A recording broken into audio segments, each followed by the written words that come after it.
Today we just have one lecture this morning for 3 hours, and it's going to be Julia, our colleague from DTU Wind, who is going to present some of her research interests. So she's a sociologist working in the wind department. So I think it's going to be very interesting. It's the first time we have a talk that is a little bit so much outside of maybe your expertise, but I think it can be very interesting for engineers to learn about those social concerns. Yeah, I'll let her start, and I'll try to handle the mic for the questions a little bit better.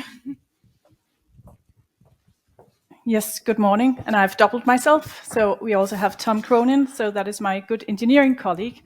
Actually, we have developed a course and run that for several years now. So it's a very interdisciplinary course. We call it Socio-Technical Dimensions of the Energy Transition. And so this year I already said that I'm a sociologist. So some of the things I'll talk about today might seem very far away from your world, from what you're used to doing and think the way that you think about things.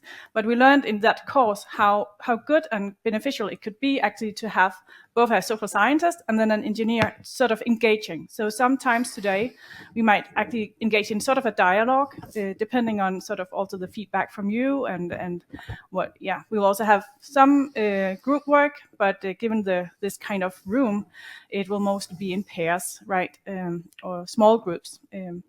But yeah, we'll try to also engage you a little bit and have a few breaks throughout. Yeah. So your name is Tom Cronin. We'll also present ourselves right now.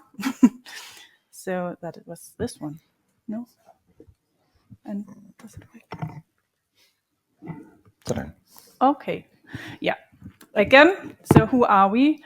I've been working at DTU for the past 9 years. I have a background from Copenhagen Business School, and I did a PhD on the Chinese wind power market, trying to understand a lot of quality issues and what is going up and down with the Sino-foreign collaborations.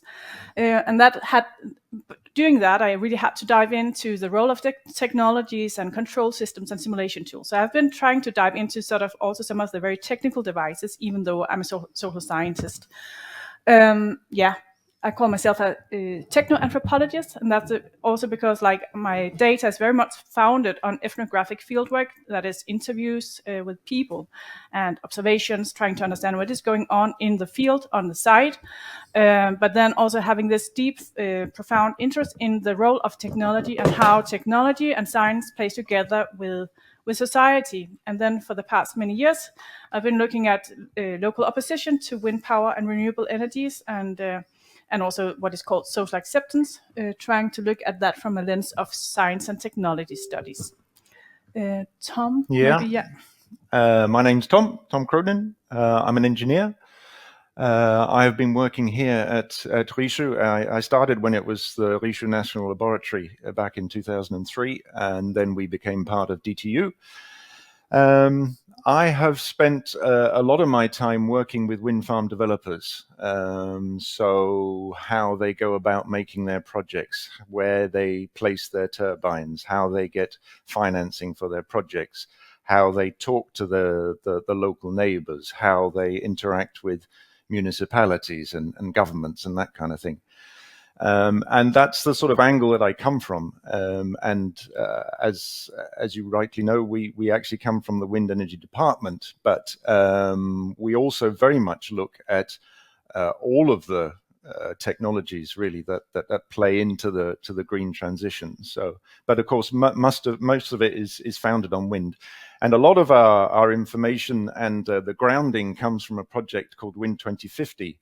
That was a few years ago that had the ambition to try and explore why, after Denmark had been such a one of the first countries to really promote wind energy and be one of the countries that was in front, why is it after that we actually see quite a rising opposition in Denmark against wind energy, particularly wind energy on land?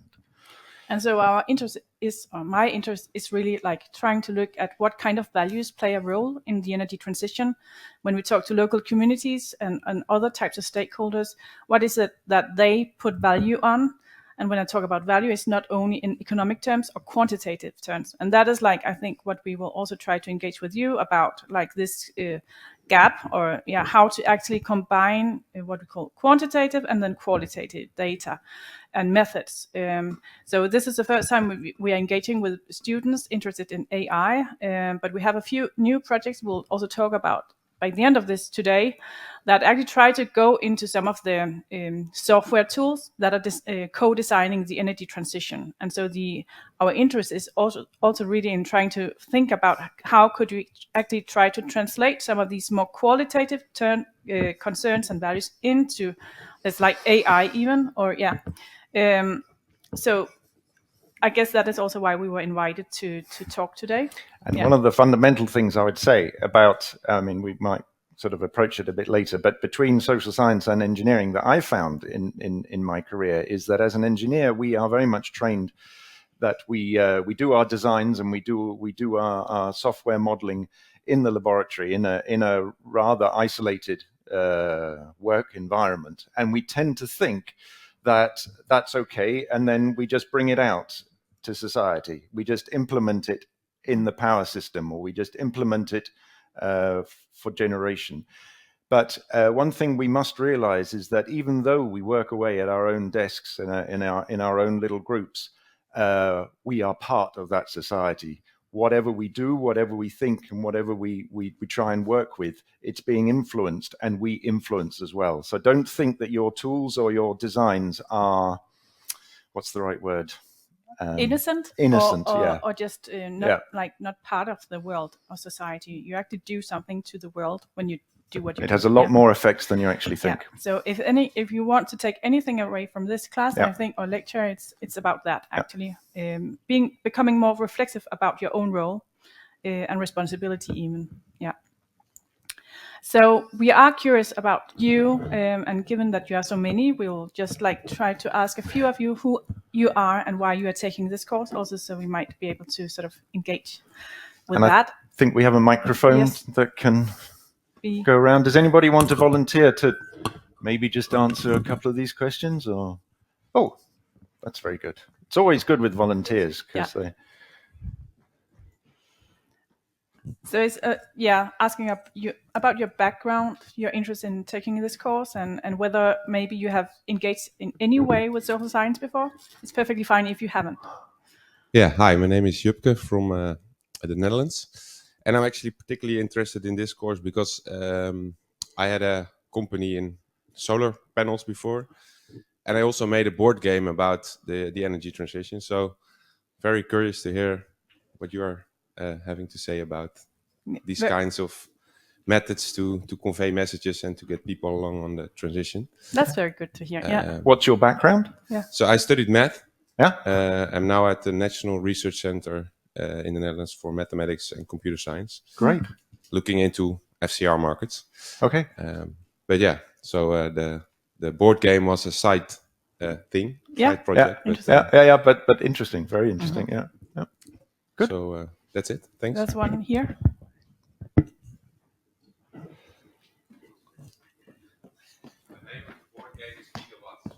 Gigawatt. The name of the board game is Gigawatt. That's great.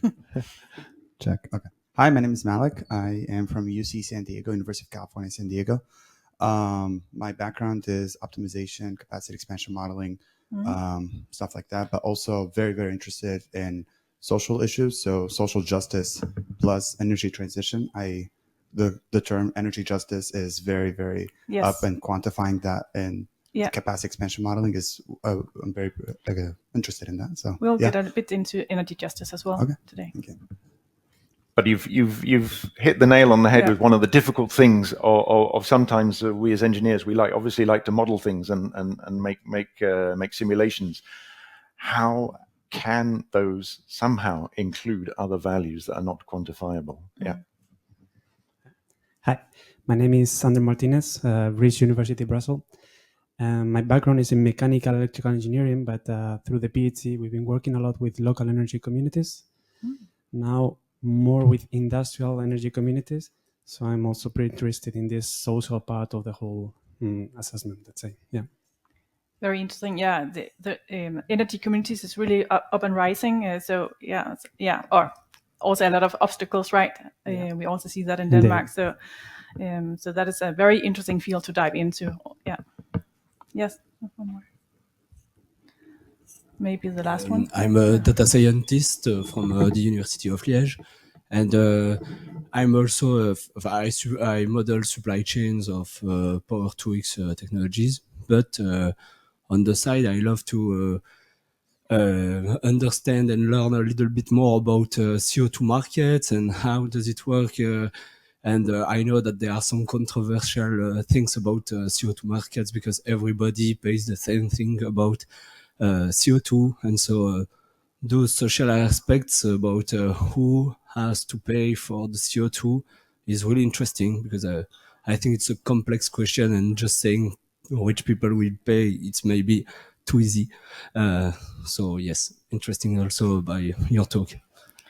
Definitely interesting as well. I've done a lot of or worked within what is called social studies of markets, and so talking about like how are energy markets constructed, but from a sociological perspective.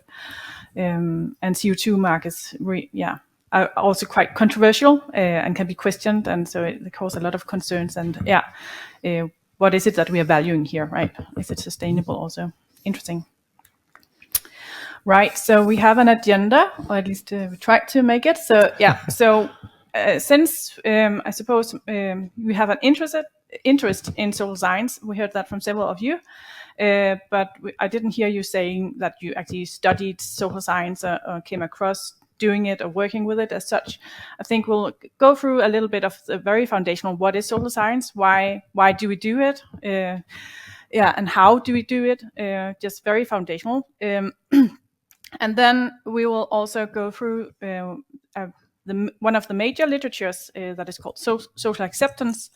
You might have heard about that notion, at least in Denmark. It's talked about a lot in the media even. So there's a lot of talk about problems with not in my backyard, NIMBYism, local opposition to renewables that sort of like postpone the energy transition. But there's been a lot of work in that field from a social science perspective. And then we'll try to go through a few sort of selected empirical issues. It could be wind turbine noise and concerns over that. It could be about the shifting of the energy market, actually, or renewable energy market for wind power in Denmark. So we'll see how much time we have. And then by the end, we'll go through sort of some of the later projects or current projects that we're working on. As I mentioned, they do engage with trying to understand this gap thing between quantitative and qualitative methods, and how can we actually try to translate concerns, values that are qualitative into more quantitative tools, such as those that you're working on. And we'll have some coffee and exercises in between. I noticed that was a bullet point you added from last night. Thought it was important. Yeah. And now, Tom, you need to help with that thing. Now this is it's a short video that we would like to show you, mainly because it will, for those of you who don't or haven't had much to do with the way that wind farms are developed or renewable energy equipment is developed and put out into society, then this will just give you a bit of a background, and it will help you be able to contribute and understand more about what we're doing for the rest of the lecture. This is it's a video by EDP, which is a utility, and it's very much from their point of view. But I'll just play it, and I think would like to hear from you what you think about it afterwards. If we can get the technology to work, of course.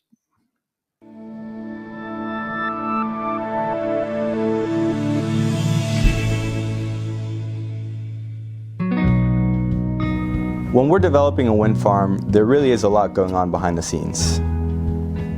By the time a landowner hears from us, there have been many hours and many dollars already spent vetting a site.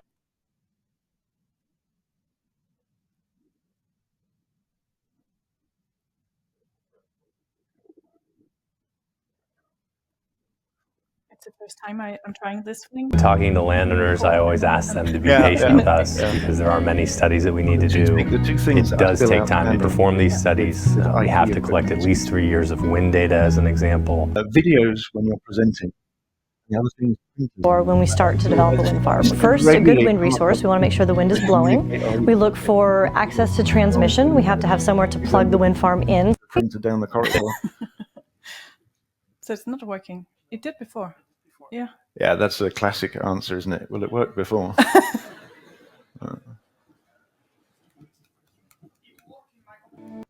Hey.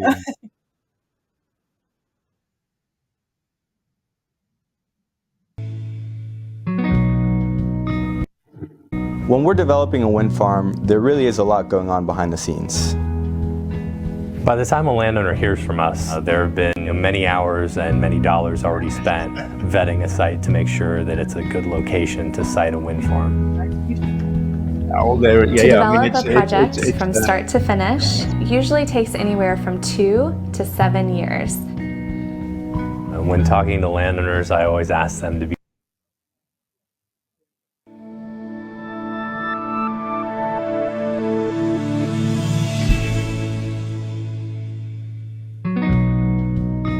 When we're developing a wind farm, there really is a lot going on behind the scenes.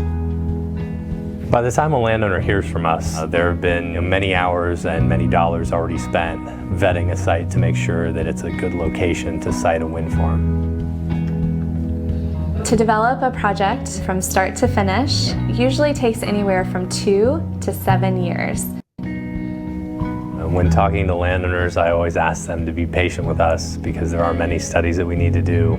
It does take time to perform these studies. We have to collect at least 3 years of wind data as an example.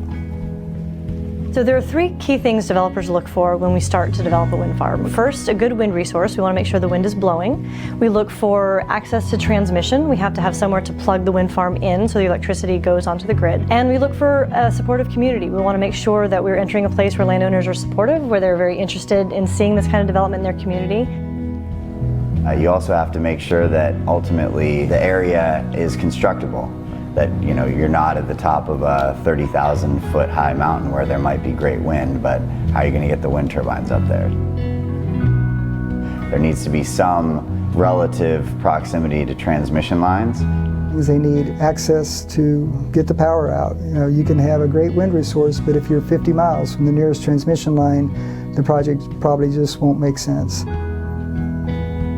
Another thing that's needed is a power purchase agreement. We need to have a customer for the electricity that's going out. A power purchase agreement is a long-term contract that EDPR has in place with an off-taker to finance new projects. Just over the last few years, we have seen major changes in how clean energy is purchased. It used to be that utilities were the only entities actually out in the market. Now we have companies like Amazon, Facebook, Google, General Motors, the list goes on, not just because it's good for the environment, but also because we can provide a stable source of electricity for many, many years.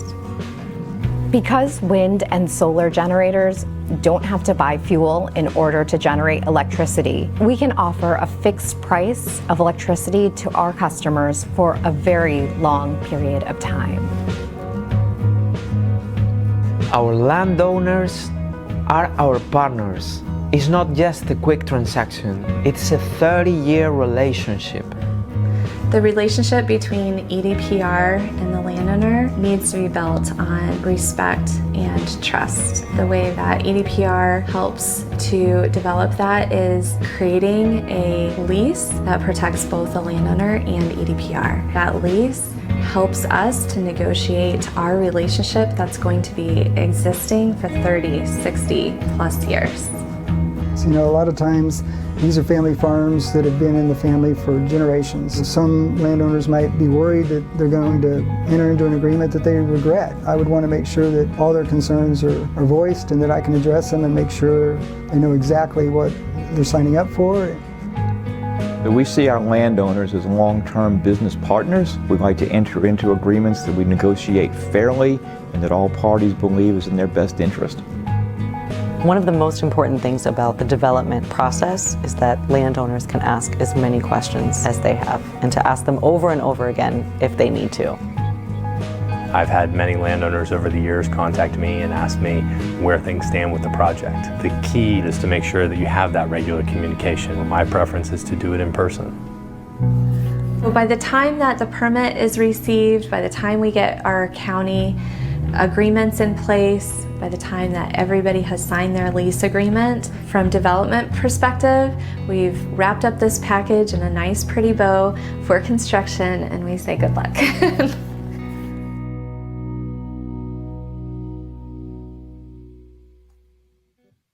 Yeah, that was clearly a commercial.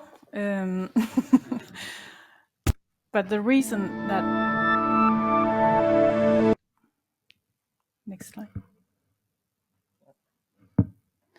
Yeah, the reason that we have this video is for you to actually also reflect a bit on what kind of stakeholders and what kind of values, concerns do you hear represented here. What we work with quite a lot when we do our course, 13 weeks course, we try to get the engineering students to also reflect on, like, build a network or draw a network of what is actually going on. It's not just a developer and a municipality, and it's not just the wind turbines. There's so many different stakeholders, actors here. And so we will end the class also by reflecting on maybe you have realized other things that you didn't know before.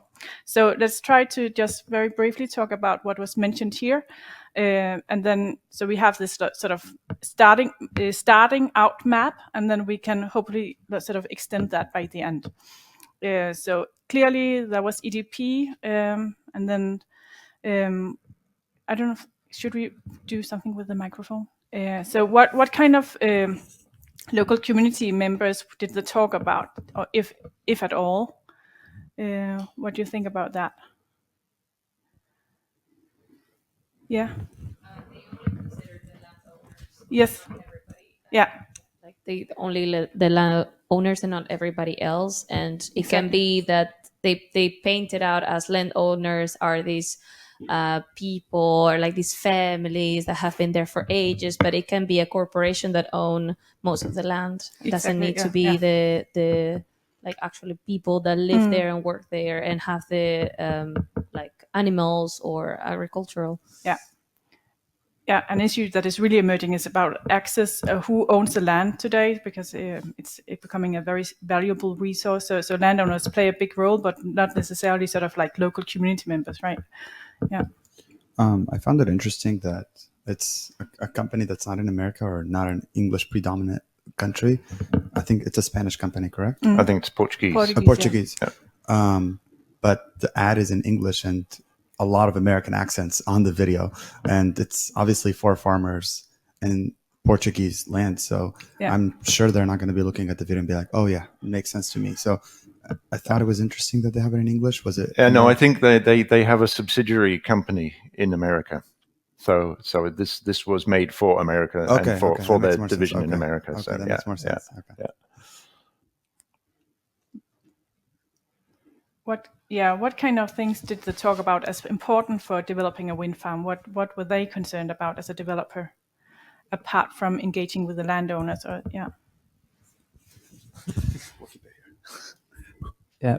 thought it was particularly interesting that they mentioned power purchase agreements. So they touched the topic of the offtake of the electricity.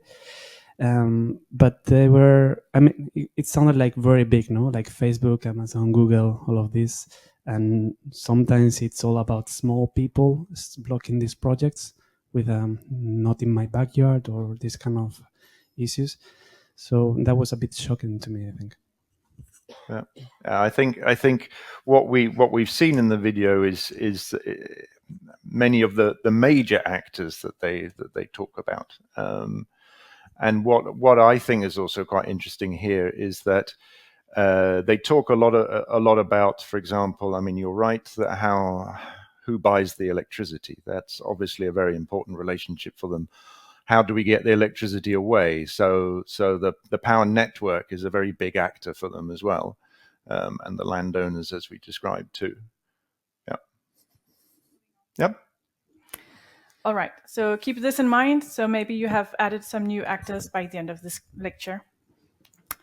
Okay, so this is going to be, of course, not a deep dive into social science, but we will try to I will try to introduce you to sort of some of the main, methods that we use and why we do it. Because I'm not sure if you haven't worked with social science, it can be very abstract. And what is the purpose? I cannot quantify things so easily. So what can it be used for, right? So anyway. So, but it is really a matter of trying to understand, not necessarily always solve the problem. Or is it really like, for me, when I go into the field and try to talk to local community members, municipal planners, developers, and so on, I really want to understand what is at play for them, what is it that they value, and what is it they are concerned about, before I even try to solve it, or before I even try to sort of quantify anything. So that is why I say it's about understanding what is the problem, because we cannot solve a problem before we actually really dive into what it is about. And obviously, energy transitions are really complicated, right? So some scholars have tried to talk about the multi-level perspective of energy transitions, where you have at the bottom the niche innovations.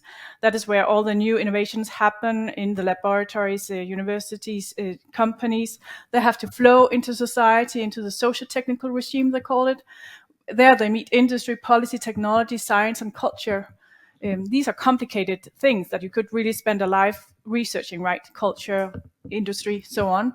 And then there's a socio-technical landscape, they call it, sort of the exogenous context, where we have discourses about energy transition, sustainability, NIMBYism even. These things sort of flow together and shape each other. And that is why it can be really complicated, or you have to sort of also select a perspective that you use when you, as a social scientist, dive into an issue. You cannot, it is very much this kind of network perspective. Things at many various different levels play together and influence each other. And that is what we can often try to describe and understand better.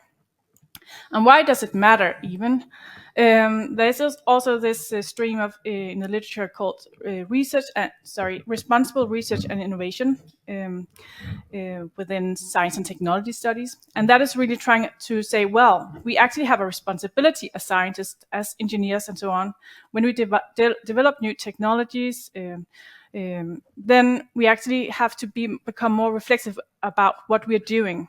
And in Denmark, at least, but also many other countries, we see a lot of controversy, contestation, negotiation over what is sustainable development, what is a good energy transition, what does it look like. So this picture, for instance, with the island, you might have heard about the energy islands being envisioned for Denmark, but also elsewhere. And they cause a lot of controversy. Is that really a sustainable way to sort of develop our society? But it's been developed very much by engineers that try to model it, simulate it, say, well, that is going to be a super efficient energy transition and we can cost optimize it.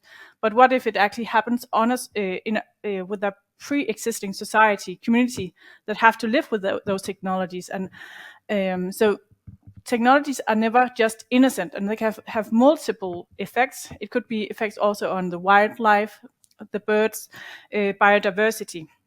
And that is why we want to really also engage with, so okay, let's talk about how we could actually engage with responsible research and innovation methods. How can we actually try to think about this, like anticipate the impact of our technology? So there's a framework that is called anticipation, reflexivity, inclusion, and responsiveness. So according to sort of a definition of responsible research and innovation, it's really about sort of interrogating the responsibility of developments, techno-scientific developments.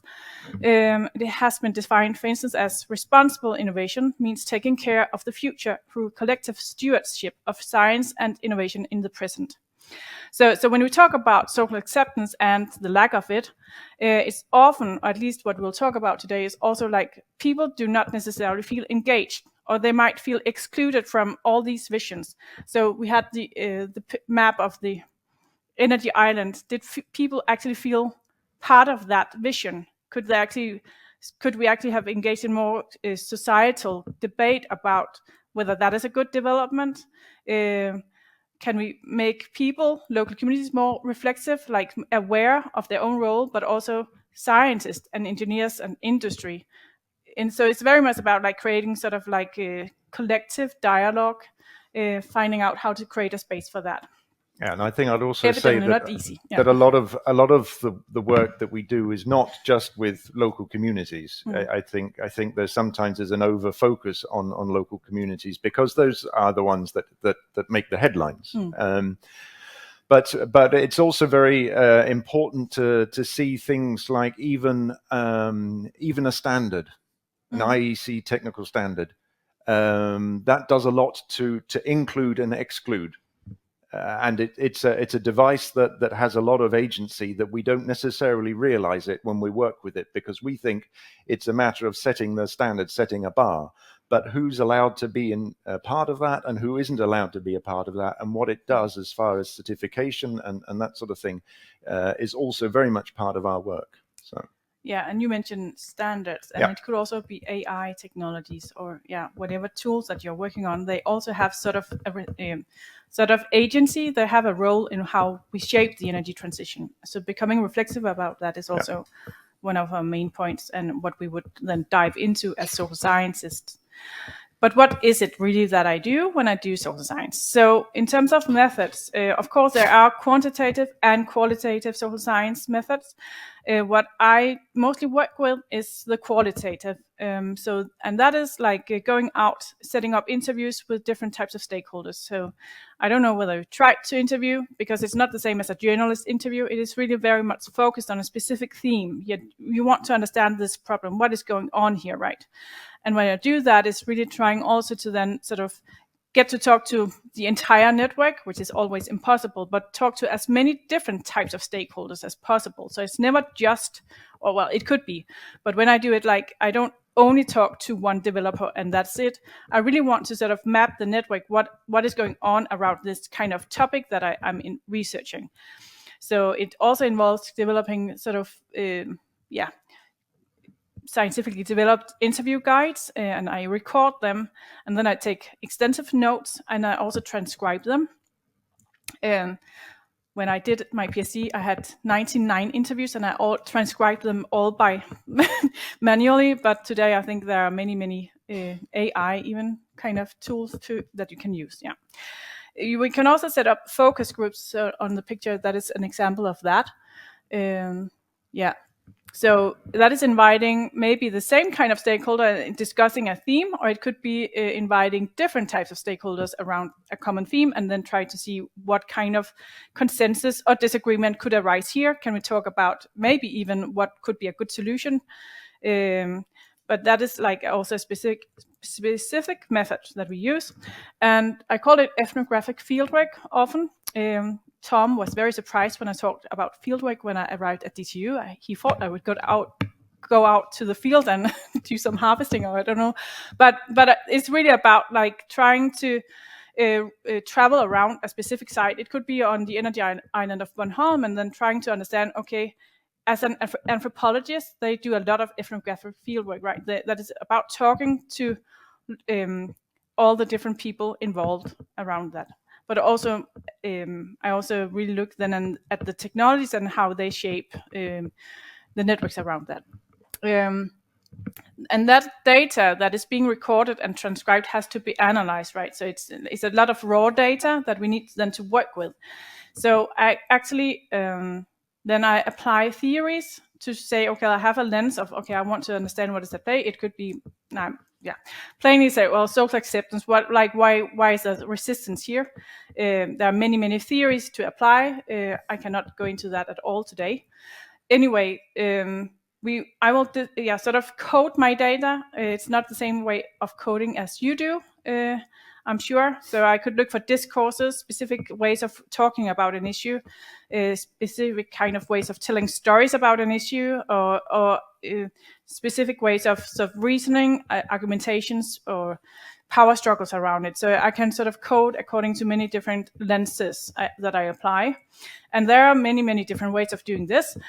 One way of coding is called axial coding. That is really this diving into it, then asking the available data, probing questions on its own premise, and really letting the data talk to me. So I don't necessarily know exactly what I'm looking for, but I can sort of detect, okay, these words pop up all the time. Maybe there's something interesting here. So it's really letting the data talk to me rather than just having sort of a top-down way of looking at it. And this picture at the top is very, very well-known picture in social science for doing interviews. So it's called the interview. So you might see this as a vase, or you might see it as two people talking together. So it really depends. But the point is that it is a space in between the vase, so to speak, the white stuff. That is, you talk together, and the interviewer and the interviewee, they have their own life world. They have their own perspective on the world, right? But as you speak together, you're supposed to sort of build this vase together. So the interviewer will be influenced by the interviewee's responses, vice versa as well, right? So it's the in-between, how things influence each other. I hope, yeah, it makes sense. But so it's never just like a one-directional dialogue, and I have to infer my meaning and inform the interviewee about things, and also not the other way. We actually have to share, construct a common sense of the world somehow. That is the base, yeah. And that's so they anyway.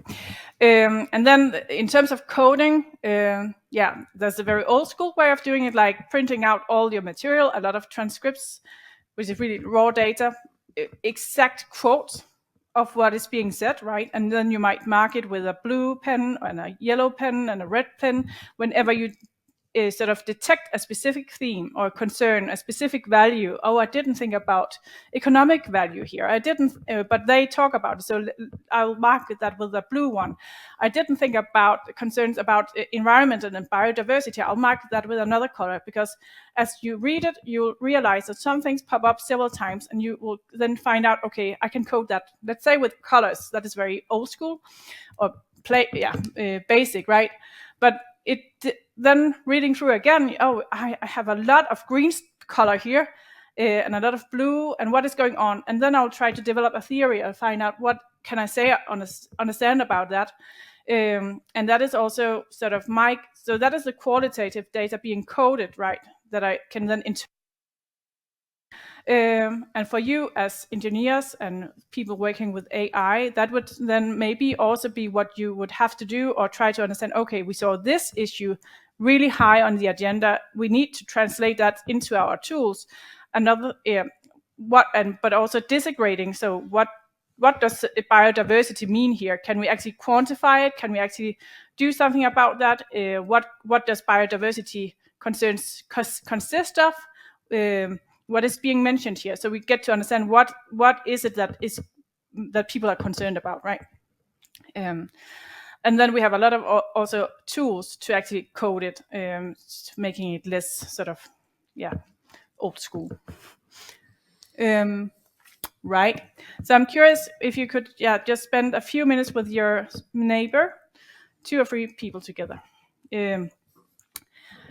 Talking about, like, do you have any experience with working with qualitative data? What do you think is it just a waste of time? Could it be used for anything in how you think about the world and are about to work with AI, or if anything? Yeah, because I know it's coming from a very different kind of world and science. But that's the whole point of this lecture. So we want to engage with, hear your thoughts, and we'll also go back to that question by the end. Yeah. So you can look at the questions there, and 5 minutes. 5 minutes. Yeah. Okay. Sounded like there was a good load of discussions going on. Now, I think what we'd like to do is, if we can have the microphone again. Sorry, you didn't realize you had to do so much work in this session. So, anybody have any comments about this qualitative and quantitative data relationship? Hello, Thomas from University of Liège. From what we talk about, we mostly do math with some numbers usually. Yeah. But I think where we can get the qualitative data is from stakeholders and maybe to orient how we show our results. And if we want to make a point, maybe we need to make the right point by knowing what we want to show and what's a good value for it, what's a bad value for it. And it's putting a label on quantitative data maybe would be a qualitative data. Yeah, that's a really interesting comment. That so that you can use the qualitative data to help you communicate your quantitative data in the right way and to the right people. Yeah, great comment. Yeah, another one here. Yeah, so I'm Nomer from KU Leuven, Belgium, and in my PhD I'm using mostly smart meter data to predict network operation or the state of the network, which is actually as you said, in my lab or my model, I assume that everyone is willing to have a smart meter and share their data, which is not the reality. And also it differs from one place, one country to another. The laws are different. So yeah, I'm interested to see how like the social aspect of people willing to share their data and actually accept to install a smart meter to begin with will impact my work. Yeah, very good, nice one. Yeah, and I think it's a very common maybe misconception that those of us who like lots of data and those of us who like, I mean, smart meters, what's there not to like? We tend to assume that everybody else thinks that way, and that's not the case at all. Yeah. Please. We talked about how, okay, first of all, qualitative data, as engineers, we will get the data as quantities instead of quality. What I mean by that is we will get, for example, 25% of X population is willing to have a wind farm, but we would not get the interviews, for example, because we're not the ones acquiring the data, and we could, for the better wording is like, we're not the ones measuring what the wind speed is. We're not the ones going out to measure the wind speed. So we're not the ones going out to measure the willingness to accept that wind farm, right? So that's one. And then we also talked about how we put it in as a parameter for the social scientists to be able to mess around with it. So yesterday we had a talk about how a parameter was input into the model of how you could change it. And that's more of a philosophical question. So we just give you the option and you can choose how much you should put with it. And that's what, as modelers or as engineers, I think that's how we should approach these problems. That's really interesting. Yeah. So in other words, you were working with a parameter that can be influenced by maybe social science data. Yeah. Okay. Yes. Great. That's excellent. Yeah. All right. Well, that's brilliant. Thank you very much for those comments. And I mean, I think there's an awful lot to be. I mean, I think we are almost just at the forefront of qualitative and quantitative data to talk together. But we took the liberty of asking AI about it. I don't know what I mean. It's just for the fun of it, I guess. DTU has what's it called? CoPilot, which is an AI interface, and we just asked it, how can I get qualitative data into my digital power system modeling? And it came up with this. Data collection, gather qualitative data from various sources such as expert interviews. Very good. Stakeholder feedback and field observations. This data can provide insights into system behaviors that are not necessarily easily quantifiable. And it then goes on to talk about data analysis and model conceptualization. And I like this one about the digital twin implementation. Implement a digital twin of your power system, which is a virtual representation that can simulate the physical system's behavior. The digital twin can integrate both quantitative and qualitative data to provide real-time analysis, anomaly detection. I mean, that's quite a high ambition, I think. But it's interesting that it kind of comes up with that.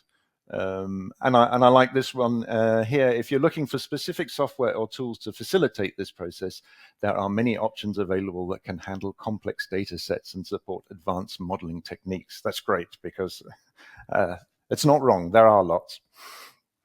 Okay, right. So the next thing then that we want to do is to move on to looking at a particular area of the way that social science tries to look at the energy transition, and that is an area called social acceptance,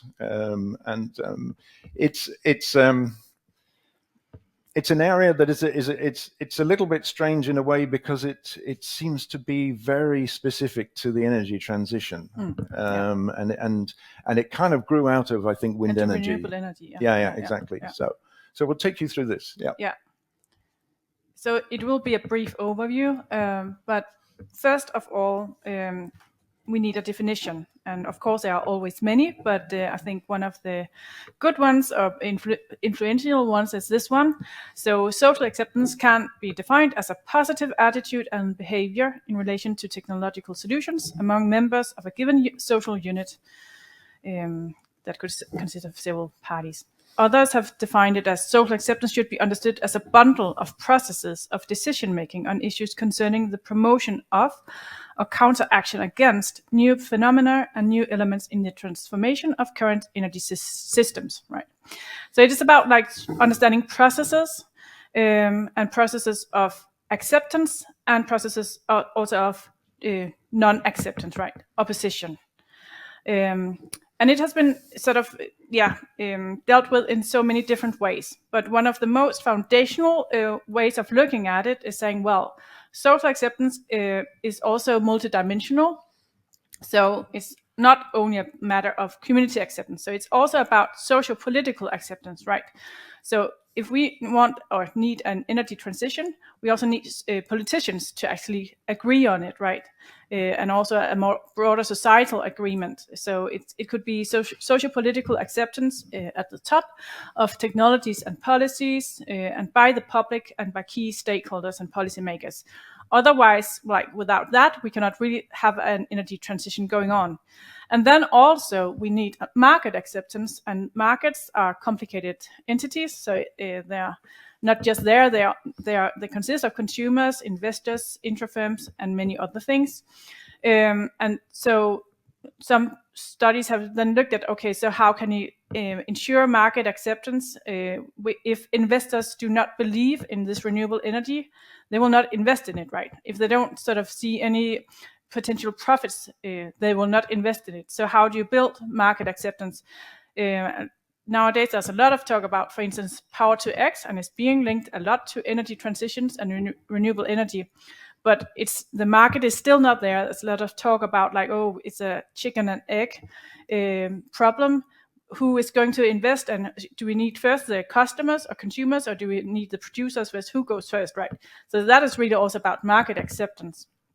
And then there is the last one with the community acceptance, where some of the main issues being discussed is procedural justice, distributional justice, and trust. And we'll also talk a bit about that later. But in this social science literature, for many years, the focus was primarily on the community acceptance and very little on socio-political and market acceptance. But that over time has changed a bit because we cannot understand energy transitions and acceptance of it without actually having like all three dimensions in play.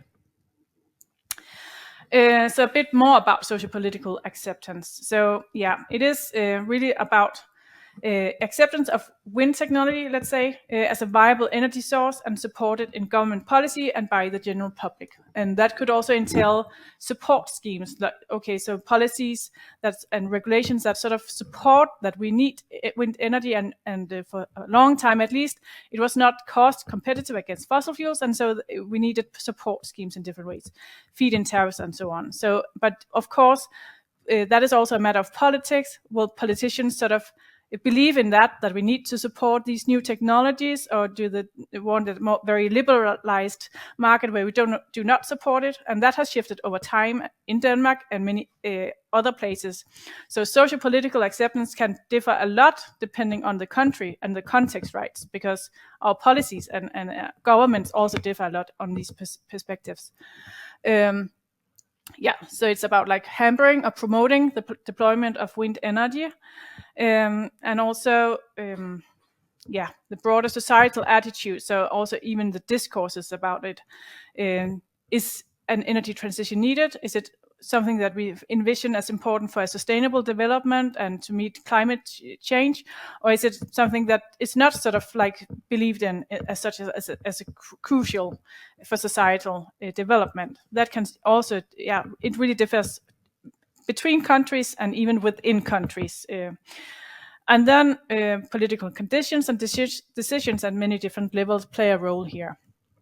And you could say that this is also very, very foundational then to the other aspects of this triangle. So the socio-political acceptance means something or has an impact on community acceptance and also market acceptance. So it's also very much about these dynamics, right? And then there's a market acceptance. And that has also been talked about a lot in terms of as I said, investors, financial institutions, and consumers. So how can we make it an attractive market asset? How it's not just happening by itself, and it indeed for wind power it has changed a lot. So it has proven itself cost competitive, but that was not a given.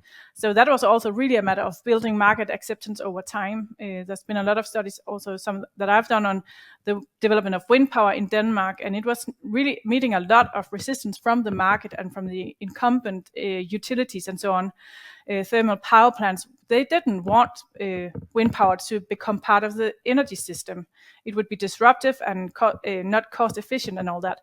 But that has shifted over time, right? So these things are also not stable, and influence many different things influence each other. So the technological development, wind turbines growing in size, levelized cost of energy going down, all these things like really play a role for, okay, will there be market acceptance?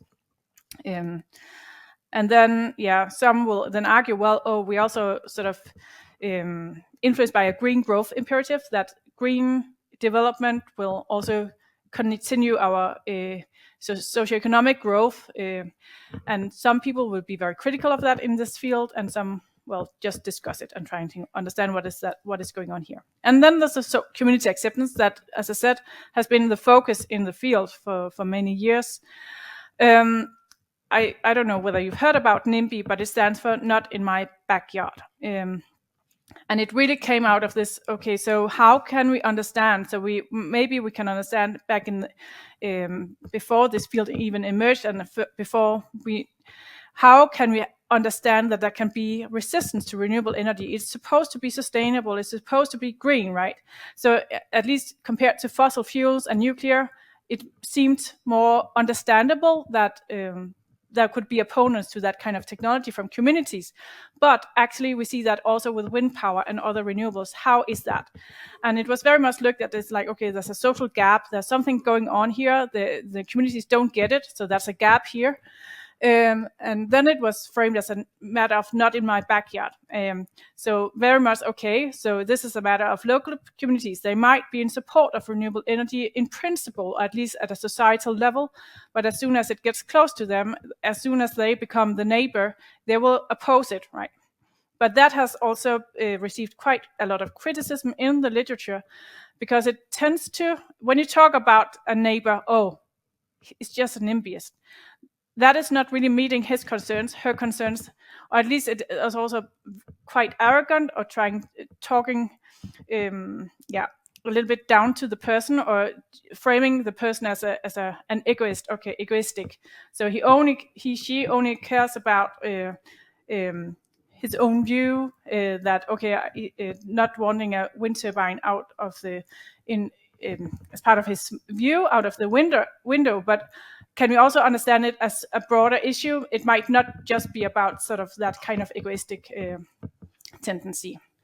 Then there's the deficit model that emerged in the literature. So it is really about understanding this deficit of knowledge. The local communities might be in deficit of like the proper knowledge, information. As soon as we get them to get that information and data, whatever, then we fix that. But again, as the literature has shown also, it's been very much discussed. Well, sometimes we also cannot just get people to understand it or accept it just through the right data or more giving them more information, because values and local concerns can differ so much and can be quite complicated and filter sort of entangled with many different things. So it's not just about providing more information or coming here as an expert telling you I've got it right, you got it wrong, but now that is also kind of demeaning. Yeah, and I think the problem with that, I mean, this deficit model, that it's an approach that developers have been labelled with, that they sense that a community they lack the right knowledge, and if they have the right knowledge, then they'll understand. And part of the problem with it is that much of the information that somebody like me as an engineer or developer would come with was like we talked about before. It's very quantitative data, and the concerns generally of people in the community, they are a lot more qualitative. They're much more about values, and it's this clash really of facts versus feelings that this deficit model really tries to unpack, but it's an approach by developers that it seems it's very difficult for developers to get past that. Exactly. Yeah. And so then it turned also into a lot of talk about social acceptance, and also then later actually trying to engage what are the local responses, why do they differ, what is at play here.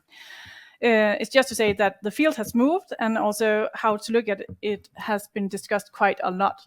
But it is, it's about this more critical understanding and also less normative stance. So it's not, or at least the more current is saying, well, we cannot just find a cure for this. It's not like we're not finding a solution, then we fix it all and everybody accept it.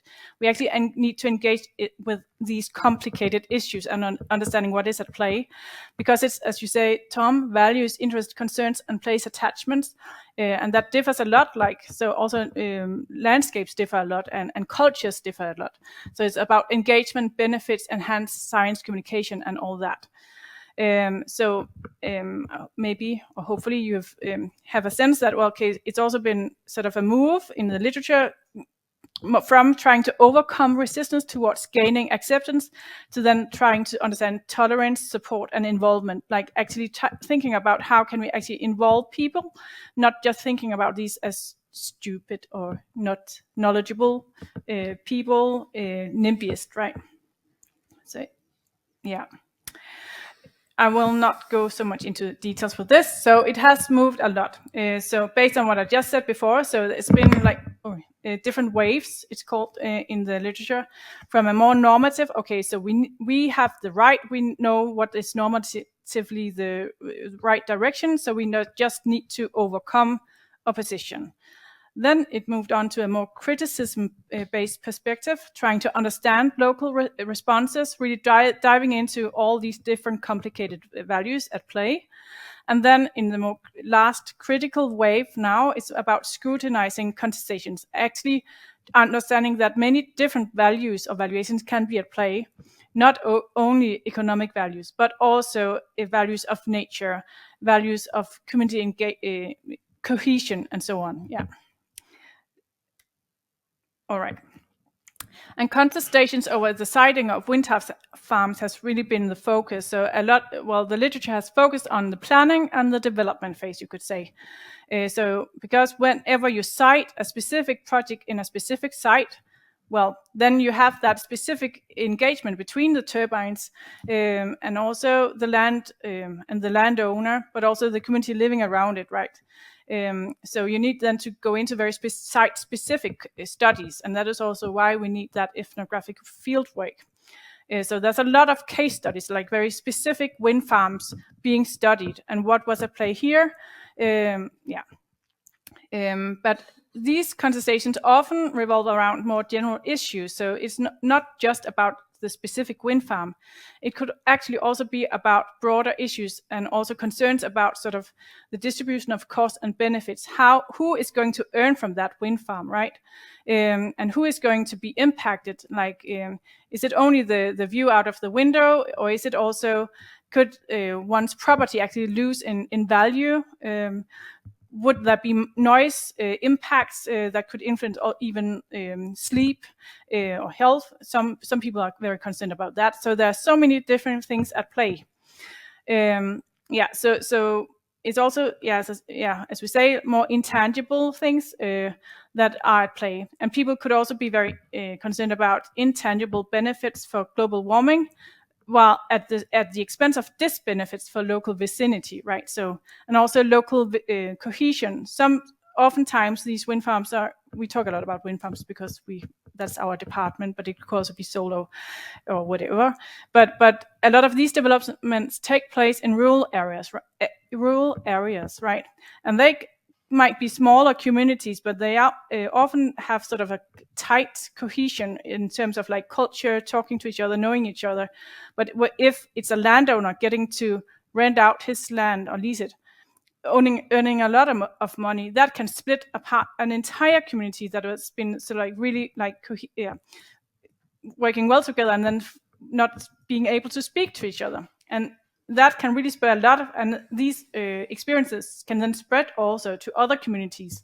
We actually came across a really interesting example of this in Jutland, whereby a manor owner had sold some of his land for a wind farm, and this split the local community so much that usually this manor owner would host a celebration day where he invited all the families in the local area to come, and he would have bouncy castles and hot dogs and this kind of thing. And but this community so much that they wouldn't come to the same event.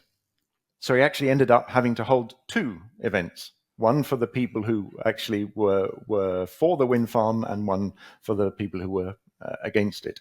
And it's amazing how often renewable energy projects like this can split a society if they are not done in the right way. Yeah. And here it also means a lot how the developer then engages with the community, but also the municipality, right? But understanding these things and relations between people can be very complicated, of course, because it is also about about perceived impacts and values, interest on the one hand, and trust, justice, and participation on the other hand. So so many things that actually are at play at once in one site makes it rather complicated, also very controversial often. And then, there's a lot of talk about impacts and benefits. So sometimes, or at least in part of our research, we've been talking to a lot of different wind farm developers. And some of them can be very concerned about, okay, we need to engage with people. We also need to maybe give them something in return. It could be many different things. It could be investing in sort of a local school or some joint facilities. It could also be co-ownership. So that has also shaped over time, or been shifting over time, how that looks.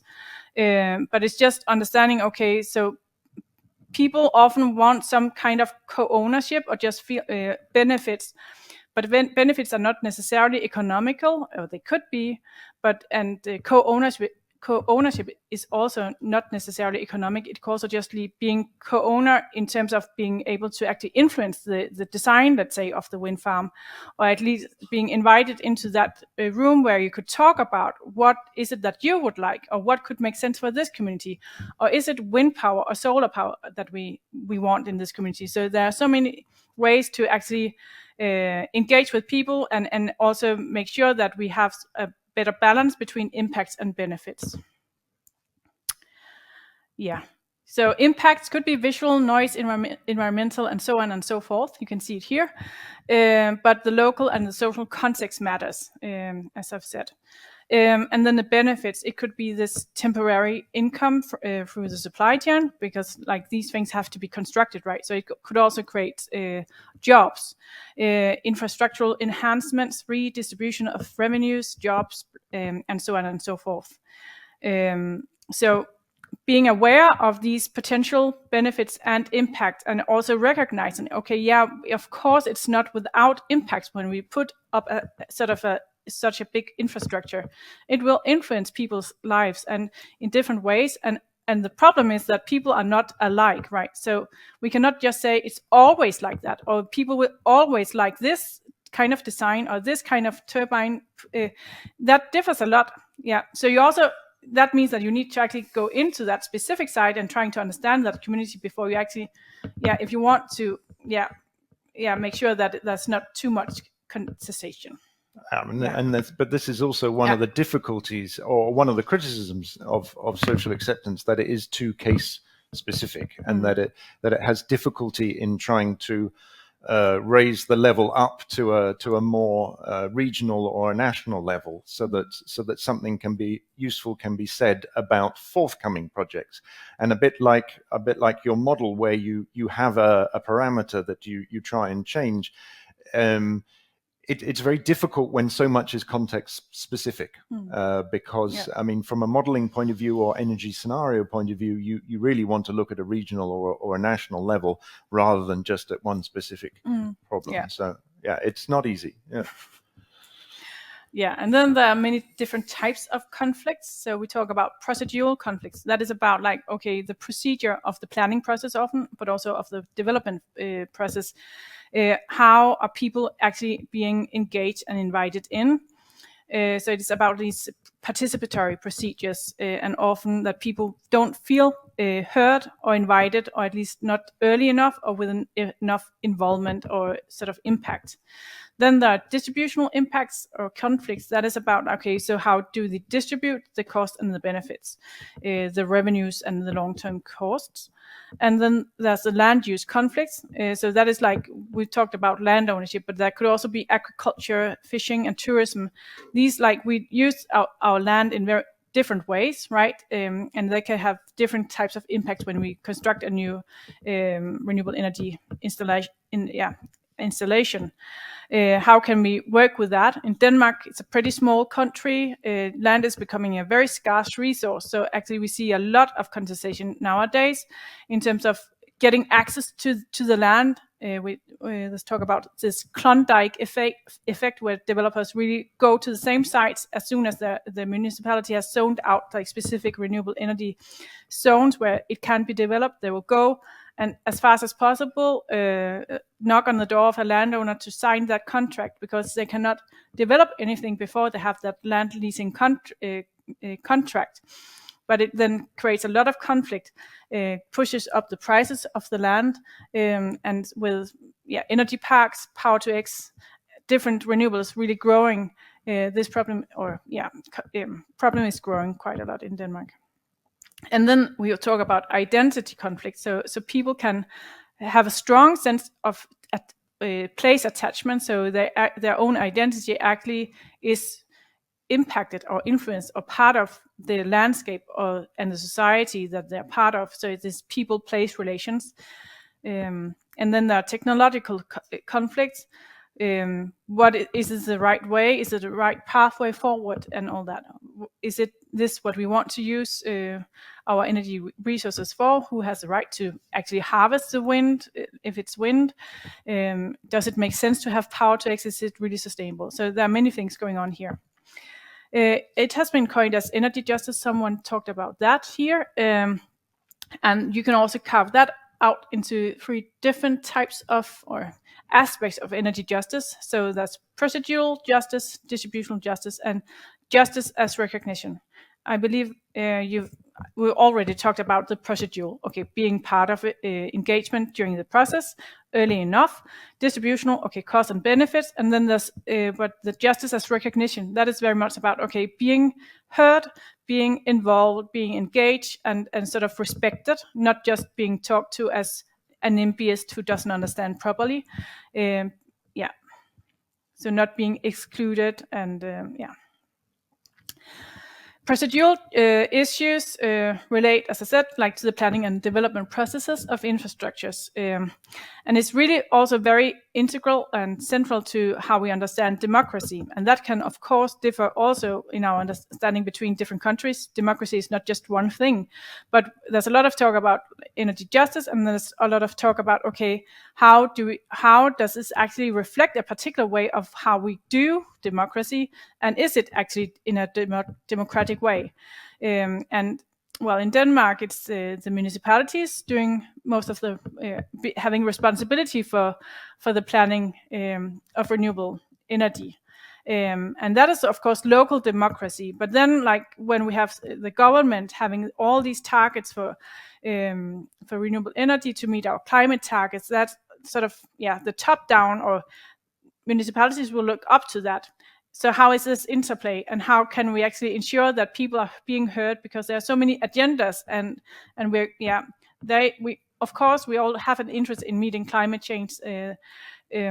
It's quite important and it's quite urgent. But how can we make urgency and the need for acceleration, it's called a lot these days, and the need for upscaling? How can we make that meet with all these local issues? I don't think that has been solved, but it's something that we look at a lot at in social science. But it's just also, I guess, very important for engineers, or at least I believe so, and also for you, like being aware that, well, your technology is not necessarily just seen as good, or it also, like, who is it good for, and for whom, and for what is it good? Becoming more reflexive about that, and also understanding that many things can be at play here. And then there's like, okay, this question whether should we actually involve everybody, or is it only those affected? So many different ways of, like, how far do we engage? That's an ongoing discussion. And there are, of course, also all sorts of legal requirements and planning procedures to sort of align with. We have a planning process where we need to have public meetings and so on, but it could be done in many different ways, and often we also see different ways of doing it across municipalities and so on. We have about 10 minutes until the coffee break. Yeah, exactly. Yeah. So will you check the empirical excursion? Yeah, I can do. Yeah. This is an example of some of the literature that is put out by what should we say? Some of the more regulatory bodies, or wind associations, and it's an attempt to try and put out a good process of the sort of methods or the timeline that Julia was talking about. This is one from Denmark. This was put out by the Wind Turbine Association, and it was interesting that somebody earlier talked about a game, and they put this out as it looks like a game where you shake the dice and you move forwards or you move back, and you pick up some cards. And it was a well-intentioned attempt at trying to show how the decision process and the public hearings of planning for a wind farm should happen. But a little bit of a backlash on that came because people thought, well, is planning just a game? Is it a matter of chance? I mean, do we actually have a real say in what happens, or is it up to a throw of the dice? So that was not necessarily the most well thought through case there. Distributional issues. We've already talked a bit about that, so maybe just again reiterating this issue of the rural areas. In Denmark, there's a lot of discussion about the outskirts Denmark that is experiencing depopulation issues and so on. So oftentimes renewable energies are being put up in places with good wind energy resources. This is often in rural areas actually, and sparsely populated areas, and then that can actually sort of accelerate a a process where some areas become less sort of experience less development. So that can even cause more contestation. Yeah, so that's distribution within communities and around specific wind farms, but also like more on a national level and even global level. How is it that we distribute these things, right? Then just finally here to kind of sum up on this sort of engagement process. I mean, this is a fairly well-known diagram that takes it from inform, which is a fairly low form of engagement, all the way through to empowerment, which actually means that you have a real say in what you can do, and you can actually then do it, and that there are these individual levels in between. Important things is that this bullet point here, which says consultations are often not a two-way process. I think that's one of the most crucial things, that when developers and municipalities conduct these sorts of things, they need to make sure that there is a real two-way communication and a dialogue. Yep. So just before we break for coffee, have a think about what issues and concerns and values were there here that we've talked about in this last hour or so that surprised you and that you maybe hadn't thought about before, and any of them that could be relevant to how you work in your own work, and potential obstacles in doing so. Were there any issues that surprised you that we talked about that you maybe hadn't thought about before? Yeah? Could we have the microphone again? Thank you.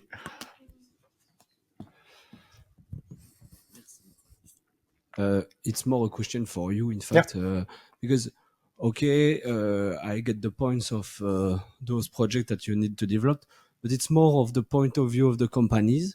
And I would like to ask you, both of you, as a PhD student doing research, how can we guide this research towards those social acceptance? Because I need to solve technical problems.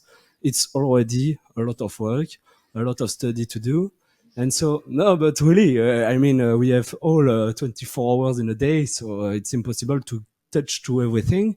And so really, how can we get involved in those really social concerns, but really in a practical way? So if you have some piste, thank you. Yeah. Yeah, I guess it really depends on your topic and what you're working with, because of course, like we are really trying to also cover a lot of ground here. So maybe you could like in your PhD. For example, I'm working on Power2X modeling, and mostly to put it in Sahara Desert to avoid NIMBY issues.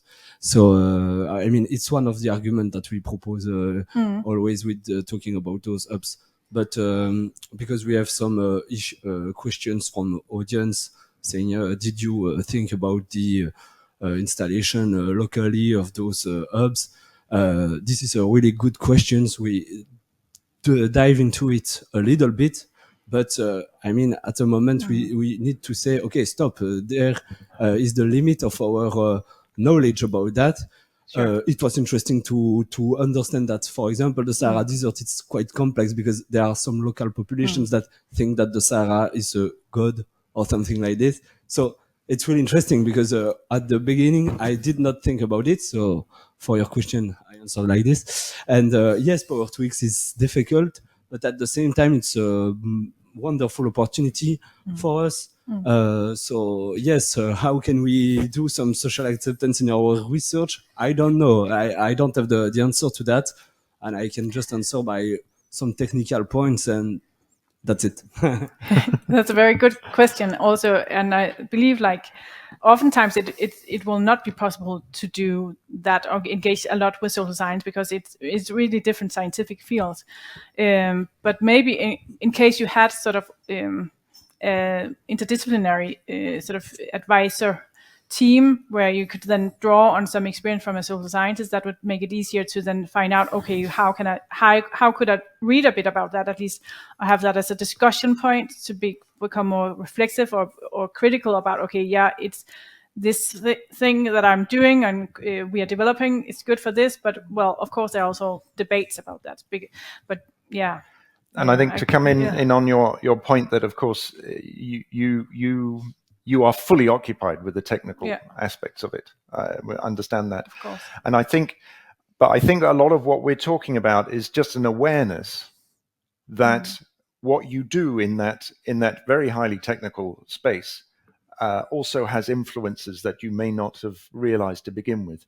And I think if we can do this slowly by slowly, and I mean, this is why we are in the area of education, such that people begin to have more reflexivity and awareness that what they do is not in a vacuum, then I think that is a big step forward. And that the people that you talk to, when you communicate your results, they will be able to sense and feel that you have had that kind of thought before, and that you're not just presenting them with something that they need to accept. And I think that's one of the problems also with social acceptance, that if we call it that, it means that we are placing the onus of doing something on somebody to accept it. Whereas a much more collaborative approach or a more inclusive approach from the beginning will mean that it's much more of a dialogue rather than an accept or not accept sort of thing. So is NIMBYism actually just about the level of economic gains that the people in the local community get from this development, and it's actually the social acceptance, the process of engaging with the community, of reducing the amount of money that you actually have to pay to people in order for them to accept it? So let's say that, okay, there's a developer that wants to build a wind farm somewhere in some community, and if he actually, surprises people and he says, okay, how much I have to pay you if I want to build this wind farm next year, they say X amount of money. But if he actually engages, talk to them, and becomes their friends and so on, this is actually X minus something, because they started to like him. And is it actually also about why the wind farm developments are in rural areas, not only because the wind profiles are better, but also because the economic gains that the people are getting from the wind development and the distribution of the benefits is a higher percentage of their income, because they are just poorer people? Lots of questions there, lots of points, but I think one thing to take note of is that it's as much about the process as it is about the end result.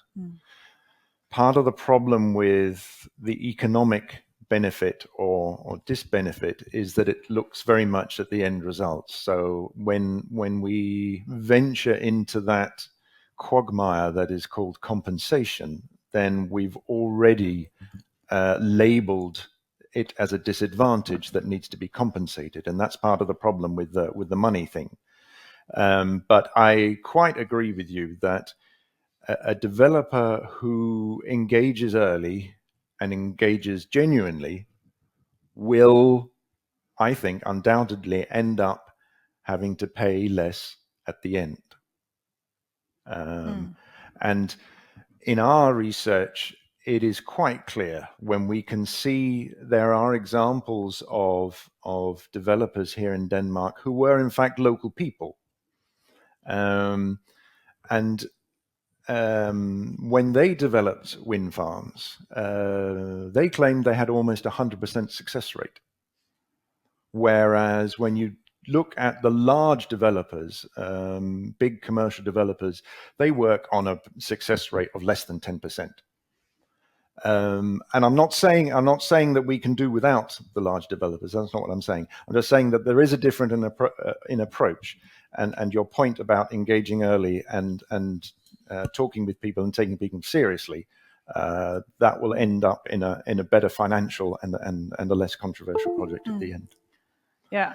And if not engaging, I think like that issue of economic compensation actually risks also people will look at it as bribery. So it doesn't really necessarily build trust. So it is really like you cannot go without actually trying to engage and listen to people, I believe. Yeah.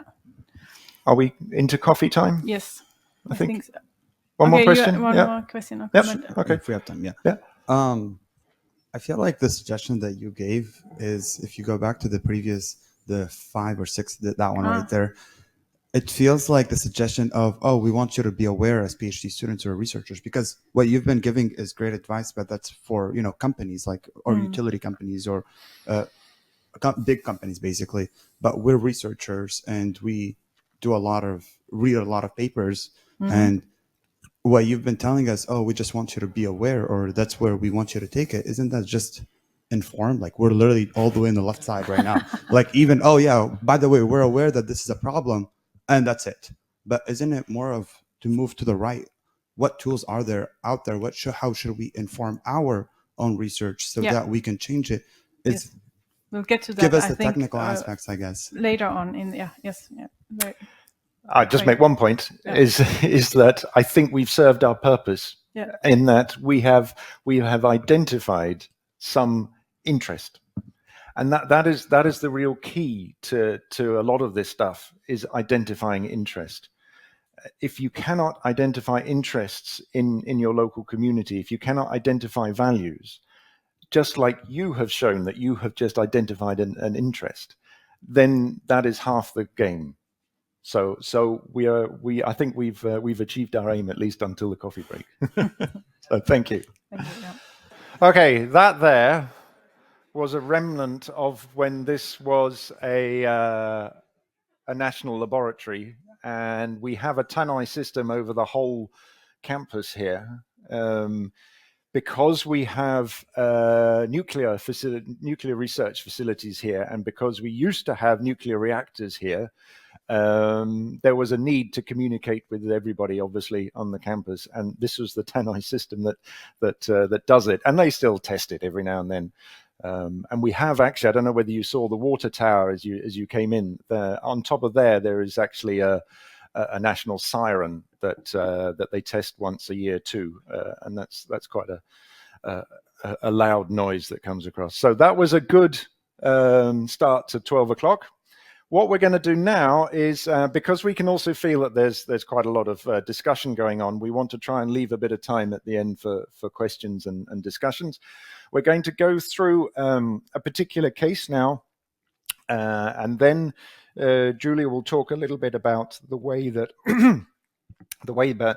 the assemblage of wind energy has changed over time in Denmark, and then you'll talk about your European Research Council project, which I think may fit well quite with a number of you and what you work with. So the case that we're going to just dive into now is the case of wind turbine noise. And a little bit like what we have been talking about, I'm sure you're all quite familiar with this sort of a thing. This is the way that an acoustic engineer would display the decibel scale. And we all know that the decibel scale is a way of trying to measure the loudness of a noise. And this is an attempt to try and correlate that scale with some maybe more common experiences: chainsaws, air conditioning units, rock concerts, and conversations. And this is the sort of thing that we quite often see people like me putting up at public consultations to try and get over the point of what noise is. But just to take a couple of steps back, when we're looking at noise, and I mean, noise has been an issue with wind turbines ever since day one. Wind turbine noise used to be generated a lot by the mechanical components up in the nacelle of the wind turbine, so the gearbox, for example, or the motors that turn the nacelle round. It's changed quite a lot in that those have been really dampened down. Manufacturers have taken the gearbox away, for example. We have direct drive turbines. And it's now very much the aerodynamic noise that we hear and see people talk about.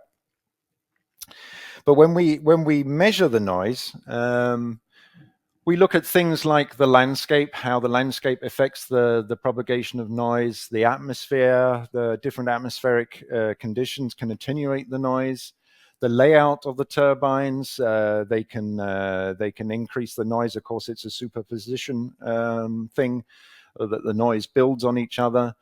Where you measure it from, averages, of course, you know, the dBA scale is an average.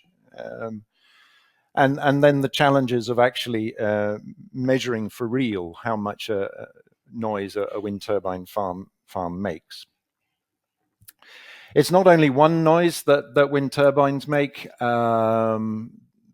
They can also make low frequency noise, so that's a sound below the threshold of hearing, and that noise can travel quite far. You can experience noise through vibrations of other things. Annoyance correlations with low frequency noise. There's a big discussion over whether there is any correlation or whether you can at all correlate a feeling of annoyance to a noise or a sound. Uncertainty with both the measurements and also the noise propagations at any one point in time.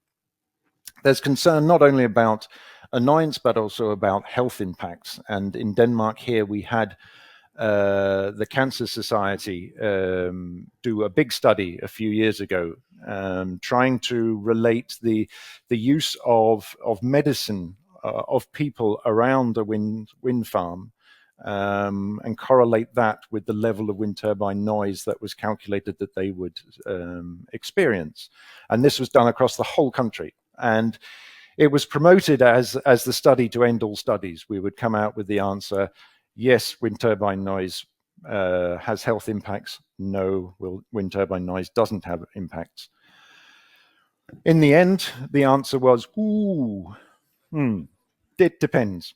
And I think, unfortunately, and I mean, I think the answer they came out with is right. It does depend.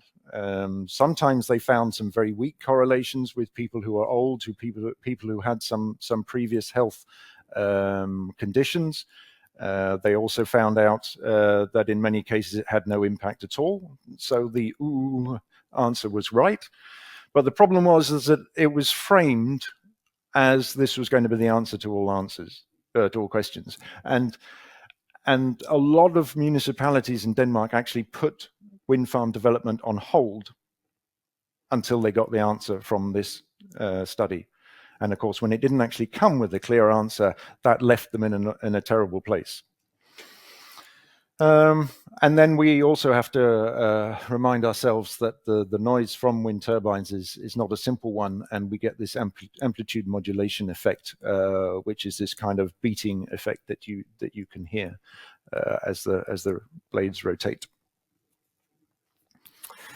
The problems with official measurement guidelines, and this is something that I'm not going to go into detail with, but it's just something that I talked about earlier, and is a concern with when we use standards, is that they are very much a way of simplifying things. And when we as engineers or developers or wind turbine manufacturers or something say that, well, we meet the standards, we have to realize that, okay, that's the correct answer. It is right. We do meet the standards, but we also have to realize that is actually a very unsatisfactory answer for people who are concerned about their health or concerned about impacts. Because who set the standards? Why are the standards like they are? Who are the standards good for? And when you dig into standards, you realize that they are set by a body of people who they have to argue about what this standard is going to do and what it's good for. And we also have to realize that there are different standards, particularly for wind turbine noise in different countries, and it is interesting that we try time and time again to get some kind of golden rule for wind turbine noise. But what we also have to realize, and I think somebody asked a question here in the break time about indigenous communities, and one of the aspects that we really try and look into is cultural and historical aspects, and surprisingly enough, even though these are regulations that are written in black and white and they're very clear, they actually have a background, and they come out of other standards. So it's because that each individual country tended to make their own standards, and we want to follow our own ways of doing things, that we have ended up with each country having their own standard. So it's very difficult to get an overall view. And of course, noise is subjective.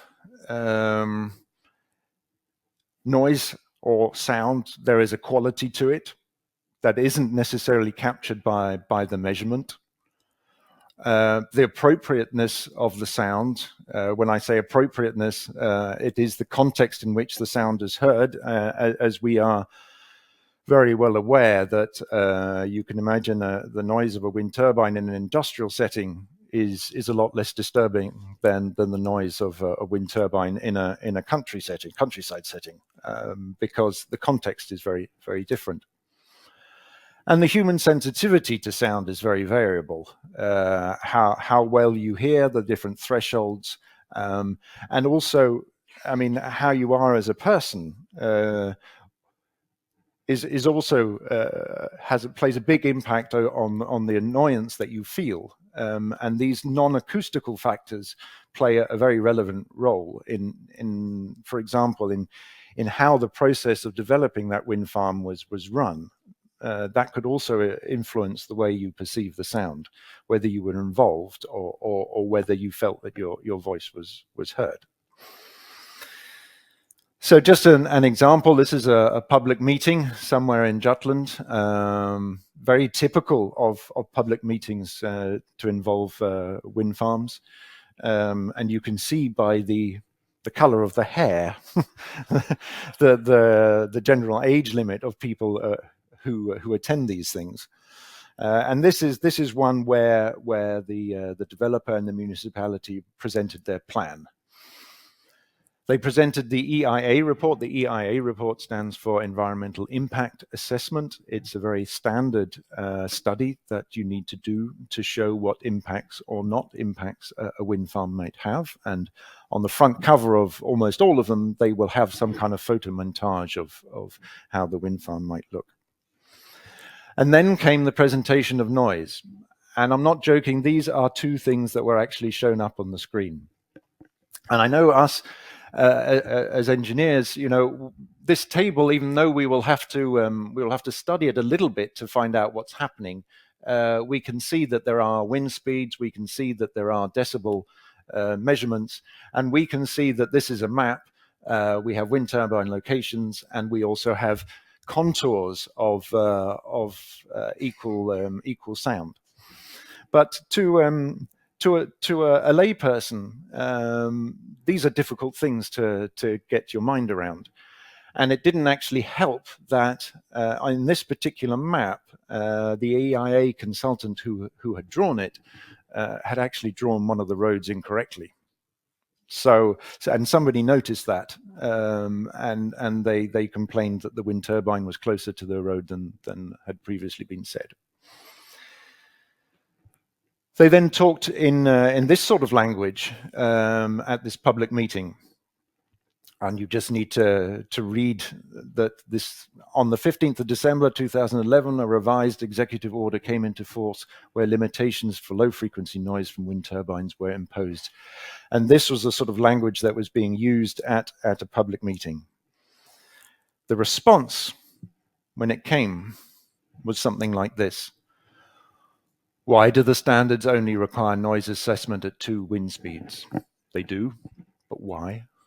Who chose the value of 44 decibels in the regulations? Don't I get a say?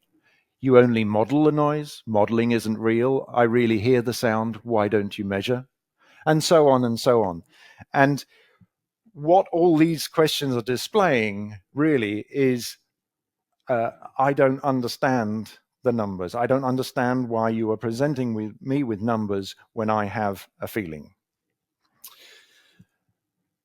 And this is the Co-Green project where we tried to delve in a little bit more into this sort of issue, and how the different frameworks that we have when we plan, the regulatory frame, the technical frame, and the planning frame, how they meet up with what we call the politicization. In other words, when you take a number, it's not just an innocent number. It suddenly becomes controversial because people question it. So that was a project that we have done. And a lot of this is a question of expert knowledge versus lay knowledge, and the respect or lack of respect of each of these. And a lot of this comes down to a lack of dialogue whereby these two knowledges can talk to each other. And I think that's a lot of what your research goes into, isn't it? And I think you're going to say next about this contested facts versus feelings. Yeah, and as I indicated in the beginning, I believe, so there has been this perception is a matter of like providing more information, right? So providing people with facts, matters of fact. But the problem, as you say, Tom, facts have also been constructed in a particular way that people can even ask about. And they can also be meeting with these feelings that are much more qualitative and also unpredictable, right? So it's like, or at least part of our research and my research is understanding how facts meet feelings and how they clash, and how there can be a lot of controversy about like facts. How do we value them? How do we make them? How can we trust them? And are feelings less sort of valuable, or shouldn't they count? Shouldn't we feelings count in how we design wind farms? Feelings can be very sort of important, of course, to people, and they're embodied. It's called so. It's not just something that can be erased or talked away. Okay, just forget about your feelings. It's something very, very real and even sensory, right? So, what are you doing? What's it? Yeah. But the problem being that developers have this more like facts-focused approach often. So they will stand there at a public meeting, providing more facts as sort of these graphs and so on, and people that doesn't necessarily build that bridge, right, or build trust. Others then try to have sort of informal talks and meetings, even inviting people to a wind farm that is already installed, so people can actually have that feeling. Oh, is it as bad as I envisioned, or is it not so bad actually? So like giving people sort of really an experience with their body, hearing it, right? That can really work far better than just providing the facts in the case of numbers. So that is inviting them to wind farms. Having coffee and cake, I realized, was a really big thing in wind power development, and actually it can work quite well. Not always, because it can also be seen as sort of a way of bribery, and I don't that kind of thing. But it like trying to build trust, trying to actually meet people where they are, going to their home and say, "Oh, I understand your concerns because your house is built in this way, and there could be some impacts." Because it really depends on your property, right? Is it built with tree, or is it concrete? That also has an impact. So understanding people's lives meets a lot. And as Tom already mentioned, this Cancer Society study didn't really provide the facts, right? It has proven to become a means for both opponents and proponents of wind power. So the opponents say, well, they couldn't come up with this final proof, so that is why we shouldn't develop more wind turbines. And the proponents say, well, there didn't seem to be a lot of impacts, and so we can now safely build more. There's no causal link. That's exactly. So facts are also oftentimes really contested, and can be so for a long time. It doesn't work. Yep. Okay, so I'll go through now very briefly a study we did on the Danish wind power market, as I call it. So it's looked upon with the lens of markets as socio-technical assemblages. I'm not going into all the theory about that, but what we really realized was that in the field, or when we talk to developers, but also community members and others, they would use this term of a paradigm shift. And that was to sort of say, well, wind power has been fundamentally changed since we started out in the late 70s and early 80s. It's something fundamentally different than we see today, and that is actually causing extra opposition in Denmark. And some of you might, that Denmark is known as a pioneer for wind power. We have a long history. We're very proud of it, but we actually see a lot of opposition, and so we need to understand why, or we try to understand why is this the case. Then what we talk about in that paper is really like entangled. So we call, actually also when we talk to people, they called it a regime shift, which is this energy transitions. Okay, so we are shifting our entire energy system. We've been in the progress of doing that for the past several decades, right? But that is a shift that is taking place still. And then there's a wind technology shift that they talked about in our interviews. So, okay, so wind turbines are not the same as they were, like, for obvious reasons. They are growing in scale and size and efficiency and so on. They look different. So that is another shift that has taken place. And then that has sort of produced a paradigm shift, or co-produced it. So also the ownership mode of wind power in Denmark has been fundamentally shifted from cooperatives to these private developments. And that is then at the same time when we did our interviews, there was a lot of talk about a tendering scheme that was being introduced. So we had for several decades been relying on different types of support schemes, feed-in tariffs, and so on, that shifted over time. But with the liberalization of the energy market and EU rules, we had to introduce the tendering scheme in 2018. And there was a lot of fear back then, this is actually going to even provoke this paradigm shift even more, because the argument goes, okay, so the paradigm shift, like this overall shift of what is it that we value in the energy transition and who has a say in it, has changed and actually provoked more opposition. So it's very briefly, before I go into it, so it's it's a very basic argument saying, okay, it started out with very small developments and local community members being part of it. They were actually cooperatives being locally sort of emerging. And then suddenly it's become these giant corporate investors where local communities don't see themselves as part of it. So this shift has also shifted it from capitalism to, the other way, from ideology to capitalism. And that was a direct quote from one of our interviewees.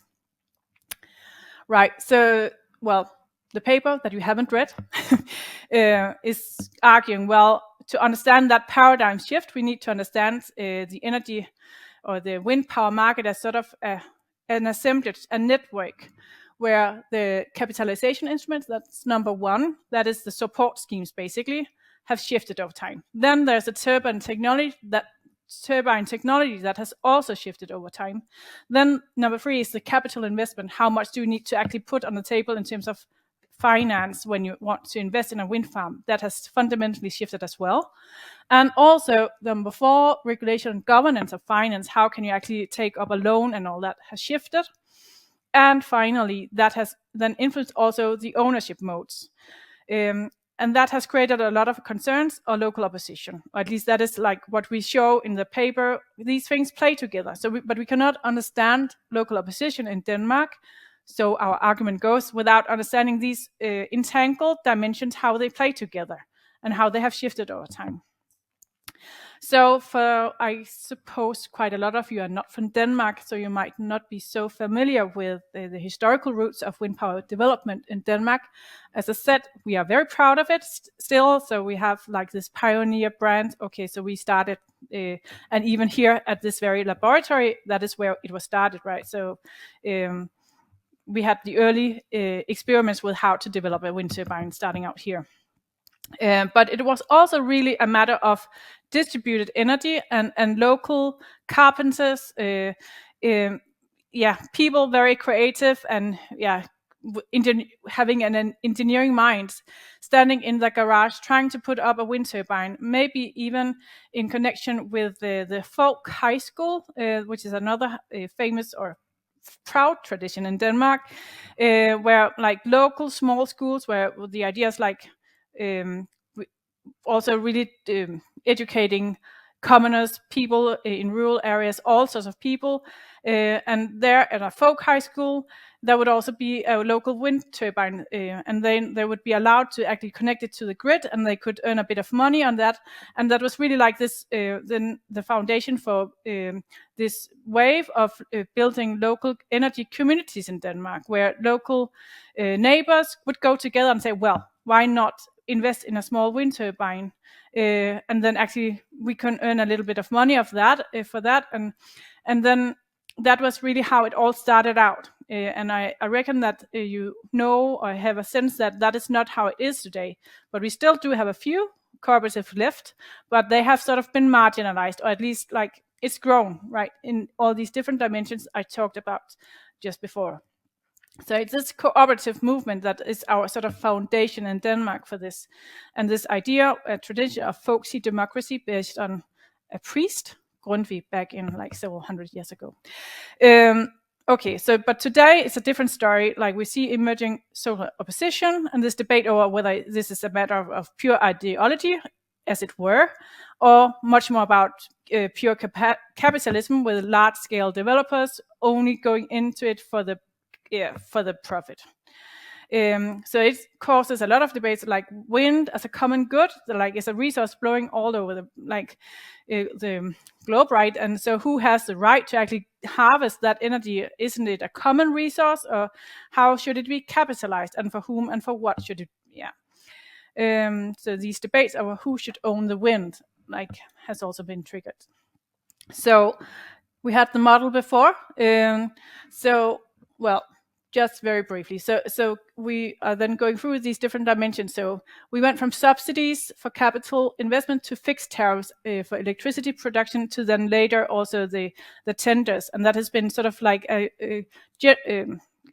gradual liberalization, and also making wind power more and more sort of free from state support. It has to become competitive against fossil fuels. So that is one move, right? And that has actually then, also moved to the second dimension of turbine technology, or that has moved together, because from small turbines, you can see this, so the turbines like very small, and now very, very big, and even that is, even bigger now, I guess.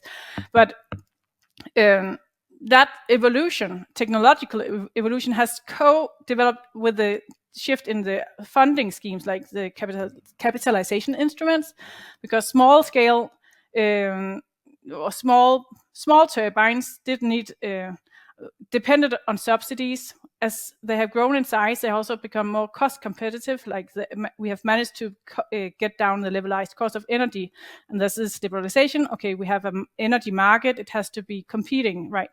So these things play together. And then, like, also the capital investment is become really, really expensive. I don't remember the numbers, but one turbine today would cost like... Well, you could easily pay 8 or 9 million euro for a land-based turbine. So, I think most local communities wouldn't have the means to invest in that, right? So that means, of course, well, I'm saying of course, but ownership modes have shifted as well, right? Because local cooperatives, like, it's really hard to invest like in today's wind turbines. And then also the regulations for how to get this mortgage loans, as it were in the early days, has been taken away, and now it's really difficult to get a loan. So, and that this shows the shifted ownership modes, but only up till 2008. So we keep showing this graph, even though it's incomplete, but it's meant to show at least that these jointly owned cooperatives seem to have decreased in I don't know, in this year, and it's just really we need the new numbers, and nobody is collecting it. It's kind of ridiculous, but in Denmark it's not legal to get those numbers. No, it was the numbers up until 2001. When you in Denmark you have to register your turbine. Denmark has the positions, the coordinates, the characteristics of every single turbine that is installed here. And when you applied for permission to put up the turbine, you also had to give in a lot of data about the sort of turbine and also the ownership of the turbine. But unfortunately, that was cancelled by the government in 2002, and so we no longer have that data. But the idea here is just that it shows that in the paradigm shift that Julie is talking about, with the ways of the turbines and the financing changing, it also changed the ownership as well, as far as we had data for.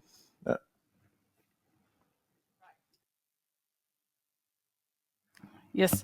So the figure I showed just before was the original network around wind power, and this is the current one where we have moved to this market-based tariffs and with a higher risk and so on, larger turbines, focus on levelized cost of energy, the LCOE, large investment required, access to complex financing is needed, but it also involves a higher risk, and ownership modes have moved from cooperatives to large corporate owners, developers, often distant or even international. That can also cause conflict, like when an international developer comes into a local site and say, well, who are you to come here and earn money on our behalf, right? So we, at least in our interviews, we gathered it was quite clear that social acceptance or lack of it or local opposition has actually also been framed over time through this shift of the socio-technical assemblage.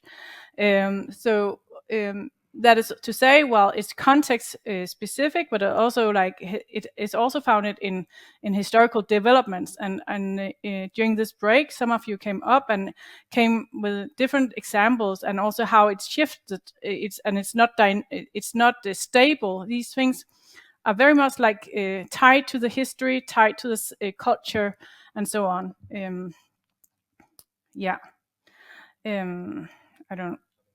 We'll skip that one. All right, so we planned an exercise. Do that now? Yeah, exactly, yeah. Okay, so we'll end by a discussion and also try to then, like, you remember, maybe it's been several hours now, but in the beginning we talked about, like, or you were asked to think about, okay, who's involved or what kind of values and concerns are relevant to talk about here.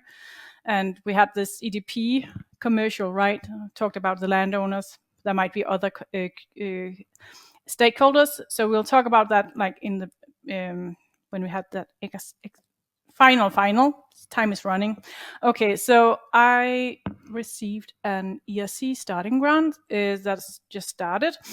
It's called Goodbye Devising. So I look at the devices, and there's a lot of theoretical reasons why I called it devising. I will not go into that, but it's really trying to understand controversies over the energy transition and how certain values come to matter more when we design energy transitions, and why some values do not or often don't come to count, or even why is it that some concerns and values get translated into the simulation tools when we design an energy island, and why some concerns are not. And could we actually intervene or try to get into that control room where the energy transition is being designed, into the different simulation tools or different other devices. So I use the case of energy islands. So in Denmark, we have a big vision for energy islands, hub and spoke concepts for actually exporting, importing energy, renewable energy between, the Baltic region and to Sweden and to Poland and Germany. Is going to be big, and we had a plan. It's kind of been put on hold for the North Sea energy island, but still there's also the Baltic energy island, so on Bornholm, which is a not an artificial island, but a real island with real people. I believe there are around 42,000 people living on Bornholm. A nice, very, very beautiful, idyllic island in the Baltic Sea. Right. And so when I dive into the strategies and policy documents and so on that argue for why we need an energy island and why we need an energy island Bornholm, it's really like based on discourses about, wow, it's really good for upscaling the energy transition to get it done and get it done fast. So we are in a hurry, right? So it's about upscaling and acceleration. And then it's about sector coupling because it's envisioned with large-scale offshore wind power, but also sector coupling to through power to X technologies. So that is another very crucial part of it. And then it's also about meeting climate targets, obviously. And then it's also been framed as a matter of, okay, it's going to be very good for local commerce and industry parks on Bornholm, but of course also, since it's new technological developments that will be needed, it will also be good for more broader national industrial development and so on. Meanwhile, I guess you're not surprised now, but there are several concerns on Bornholm and elsewhere. So there are concerns about the societal implications. How will these? There will be a huge onshore facility, converter station on Bornholm, and then there will be a huge offshore wind parks and potential power to X. And that really raises a lot of, okay, so what does that mean for our society here? And it is not, well, partly rural, but also just very idyllic and a very like tourist-based economy because like an elderly population, but also so they really rely on tourists. So having sort of these big facilities, will that actually impact the identity of that island and of the people living there? And what kind of local engagement has there been? Not very much. It's been a very top-down national strategy. So the municipality is trying to engage people, but it's been a difficult sort of interplay. Then there are concerns about nature and biodiversity impacts, also about energy efficiency. Is this really a good way to do it? Is it really like also with the sector coupling and power to X, is that really like, aren't there a lot of conversion losses? Is it really sustainable? Is it actually going to decrease CO2 or is it just another reason for a continuing growth? And so on and so forth. So it's a lot of like NGOs also, of course, local community members, and all sorts of people trying and people interested in biodiversity, different types of non-economic or technical experts going in, well, we don't believe in this as the right solution, or we should actually have thought about this or that. There are also concerns about waste of heat, waste of water, and so on. And also about, okay, did we actually manage to talk about alternative trajectories? Did we marginalize alternative trajectories way too early? Because we didn't engage with many more different types of expertise. So it's a project looking very much at the role of expertise and what types of expertise have played a role in defining the energy island as good for the economy, or good for society and the energy transition, but also what sorts of expertise have not been included in that.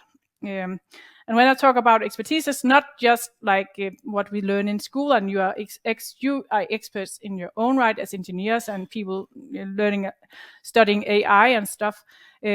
People, we could say, like living on Bornholm could also be seen as experts on their own island way of living, what matters and what is important, right? So we also need to understand like expertise is many different things, not only things that can be studied in university, for instance. So it's really a study about like how do we value and how do we value concerns? How can we actually also account for concerns or values that are not quantifiable so easily? What kind of concerns can be turned into, what kind of qualities can be turned into numbers, and what do we then do with those things that cannot be put into a model or a number? How can we create some sort of discussion, debate about these values so we still take them into account? Yeah, so I don't know. So the study is about like how do we design and envision energy transitions, and whose values form part of them. That is the up in the top. So that's really trying to map that, like trying to get to talk to the experts that were involved in designing and in envisioning the whole thing, and then actually trying to engage with and do a lot of ethnographic research and talking to all those that question this, like you said, like all these different types of concerns, trying to understand what is this about and what kind of expertise are they drawing on, and how and whether did these concerns actually get into the control room or into the policymakers' decision-making process or into the engineers' laboratory. So we get to understand, okay, what kind of concerns have been included and that expertise has been included, and what haven't, right? And then we will actually try to then question, could we do it otherwise? Could we actually try to introduce some of these marginalized values into some of the devices that we use when you design the energy transition? And the devices I'll dive into is like tenders.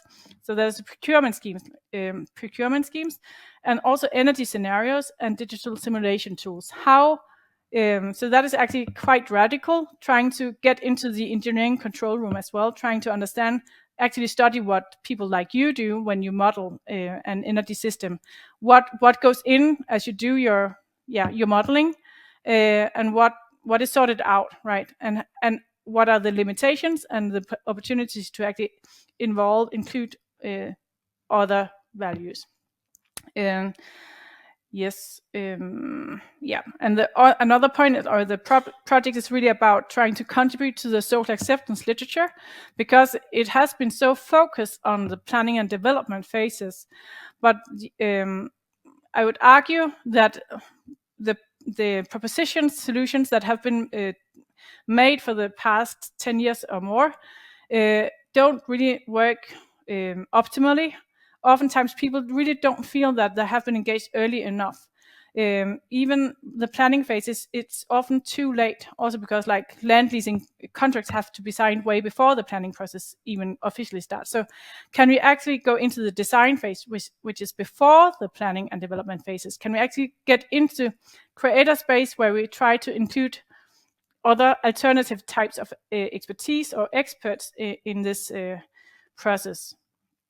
I call that going into the control room, where the design tools and devices log in what valuations are possible, and then trying to understand, could we do it otherwise? Could we actually try to introduce other values? So it ties up very much to what we've been talking about earlier, and try to engage in discussions with you about, like, how can we actually try to include these more qualitative, often concerns and values?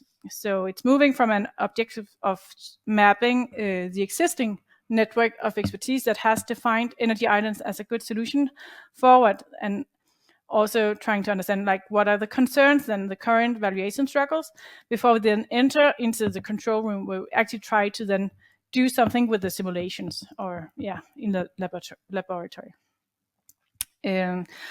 But I don't know whether you know about ERC, but it's meant to be very risky and very ambitious and not done before. So it is really kind of it hasn't been done before, and it's like that is what we want to really try to see.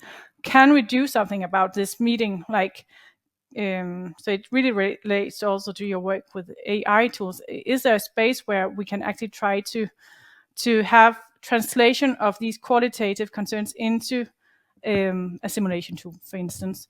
The procurement scheme is more might be more simple to work with.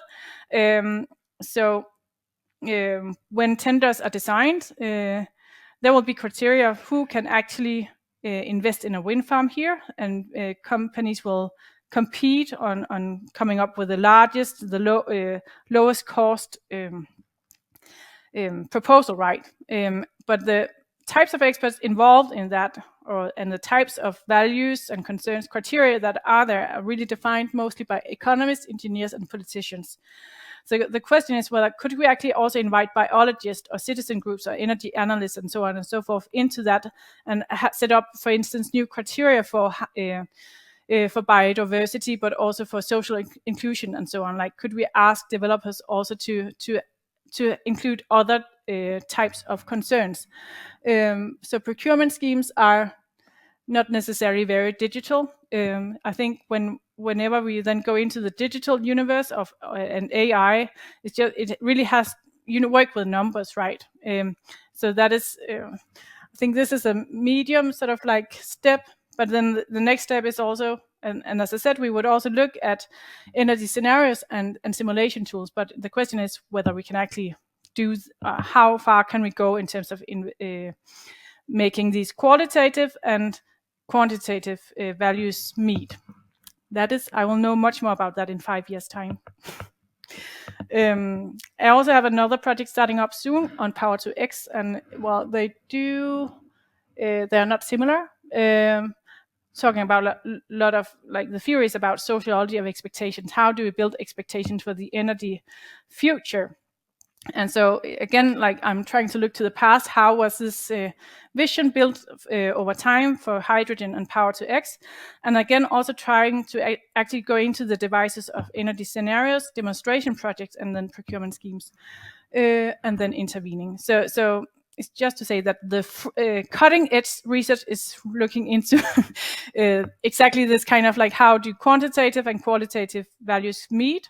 But yeah, we need also people like you to try to experiment with that, and to engage with us or with me, because it is really hard stuff, right? I work with qualitative data that are not easily quantified. Can we turn some of these findings into numbers, into AI tools? That only the future will tell us. But we also have a more smaller project where we are participating, where we actually work with a company that does energy system modeling, right? So they actually sit with a digital simulation tool and sit working on a daily basis with like modeling how will the energy system look like if we do this, or we add wind power in this way or to that amount, and Power to X and so on. And then based on then the idea is then also to engage in this interdisciplinary collaboration, where I, as a social scientist, will conduct field work, do my interviews, and within specific sites. So it's like also the case of Bornholm here, and where we'll try to then, can we actually translate some of these things, that I gain from that fieldwork into their energy model, energy system models. So a lot of stuff is taking place here, and the idea then is to then contribute to how local planners plan their energy transition, and how that, in order to make sure that the national plans actually can be translated down to the local municipal level, but also there is really a lack of cohesion or overview of how local municipal levels and planning meets national planning. And so the idea is like to ensure that synergy. Yeah, I think we managed to have time for discussion. Yeah, I think that was, maybe you could just go back to the slide where we asked the questions. Thank you. Yeah, great. Well, so we now have a few minutes, 10 minutes or so for any questions or any comments on the questions that we asked right at the beginning, as to whether you have come across any new concepts on any new ideas. Anything that surprised you didn't think about before that like has now come to your mind? Or any comments about the sort of work that we're doing, or how we could work with what you do too. So there's a question. No. We talk a lot about engaging with communities here.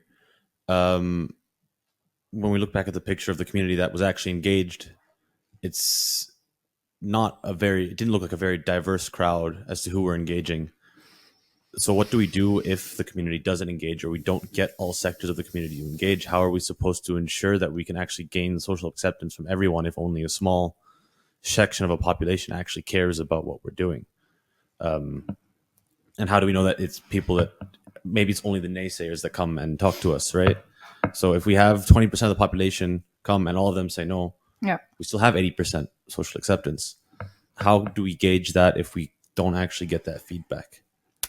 Yeah, that's a very good question. Like oftentimes, so these plans are put out on a sort of a municipal website. Not a lot of people actually have time to look for that. So it is often seniors, retired people who find time for that. So it is a problem that we don't reach sort of the broader community necessarily. So I suppose also like different ways of communicating and disseminating. So making sure that it's not just on this boring website where nobody looks. Like, could we also, communicate in a different way, and also using, social media. And we definitely need to engage more broadly. I think your question speaks into a couple of things. One is, if we're just engaging with the naysayers, and so there's 80% who are the kind of like a silent majority. How does their opinion count? And I think that means a little bit more of a more thoroughgoing revision of our planning process, I feel, because you can't satisfy everybody. Otherwise, we will not go forward. I totally agree with that. The other thing that you kind of brought up reminds me of I think one of the things that we have really seen in our research, and one of the things that we are trying to communicate, is that it is really the process that matters a lot here. We have goals and we have targets, and those are pretty sharp end goals. But the process of getting there is really important. And I think Julia is right in that putting resources in the engagement in the early stages is very, very important. And it's only by doing that that you can then have these conversations along the way, so that we don't get to the point where we have a controversy, but we have no space with which to handle it. And I think Julia's project is really to try and to take those discussions early on, because part of the problem is when you come along with a plan and you present it to people, things are very fixed. And I can understand that that's difficult for people to say yes to, because there's no way that they can actually be involved. So by trying to involve people earlier, then you try and avoid that. And the other thing that I kind of am reminded of also is that we tend to think of this sort of engagement when we talk about social acceptance, when we talk about yay sayers and nay sayers, we tend to talk about a very restricted period of time there. And it's a bit like your point. Well, aren't we here over on this left-hand side just doing information? And the thing is that the systems that we have today, the framework only allows consultations at very limited points. And like our consultation here with you today, it's a very narrow point. We'd love you all to come on our 13-week course, and we'd have a much longer time to engage with you. And I think, unfortunately, those who are responsible for planning on behalf of our society, like municipalities, they are so terribly under-resourced. And it's a bit like the question we had earlier in the break about this, the question of should it be a state or a society level responsibility, or should it be a private responsibility to develop renewable energy projects? And in a way, I think our research shows that we have shifted very much to the private responsibility, and we are now seeing the problems with that. And I think the resources should be given back to more of the planning authorities and more of the state and the society, in order to be able to get projects that don't result in the sort of controversies that we've seen. Thank you. So, should I go? Okay. Go ahead. So my question is that why in the first place, why do you want to use the AI for this type of the application? I mean, I understand that it's a trending issues, everybody trying to use the AI, and but I'm thinking that if they are with the conventional way that you are trying to explain to people, they are hesitating to participate in the your programs. But when you want to include AI also, that they might be more reluctant to use this type of technology. So my question is, in the first place, why do you want to include the AI in your design? Yeah, actually, we don't talk about AI as such. Like I have tried to say that a few times because of your course today, but but what we talk about, okay, we want to go into that control room, or where in the laboratory where engineers and others really work on how we design the energy transition. And the case is like when engineers and economists also design the energy transition, it is often through sort of these forecasting models, or where we can see the shift in the energy system, and so the devices play a huge role in how we envision the future, and also have an impact on how it is being done, right? And also where only a very like limited target group of experts are involved, right? The argument is like, well, in the planning phase, even things and controversies have become so entrenched. So we need to understand what is actually being included in these devices. It need not be AI, but like it could be energy forecasting tools and energy scenarios and so on, and procurements. Like trying to understand who is involved in defining these and designing them, because they have an impact on the energy transition, how it evolves. But if certain things have not been involved there, concerns included, that is what can actually cause controversy. So it's not, so we want to understand what is actually going on in that laboratory, in that control room, so to speak, and to see what is being included. And as soon as something is being included, so certain other things are being excluded, either on purpose or not on purpose, but just becoming aware of that is actually, I think, what we really want to do. And then like in the final step of the project is about trying to engage in these interdisciplinary workshops where we try to, okay, can we involve the engineers and the scientists and the economists, and try to understand, okay, is there something we forgot to include? What could be included? And maybe it's not possible. We'll see. But yeah.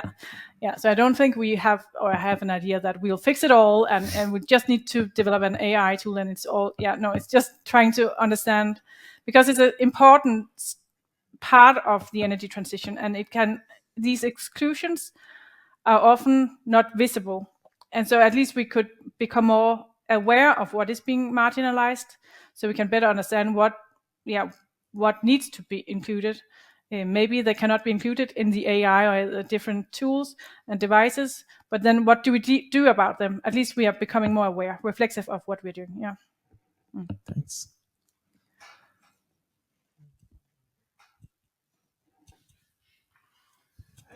It's a fight for the microphone. Yeah. Hi, thank you. I have a kind of twofold question. So the first one is kind of, I'm not sure I completely understood this process of coding of the interviews, but I think it's a very time intensive process. So my question was kind of, to what extent are you already using kind of also AI tools in this process in terms of language models? Because I think they could be of some aid in that process, kind of reducing the workload in that sense. So are you already looking into this? Are you already using that to some extent?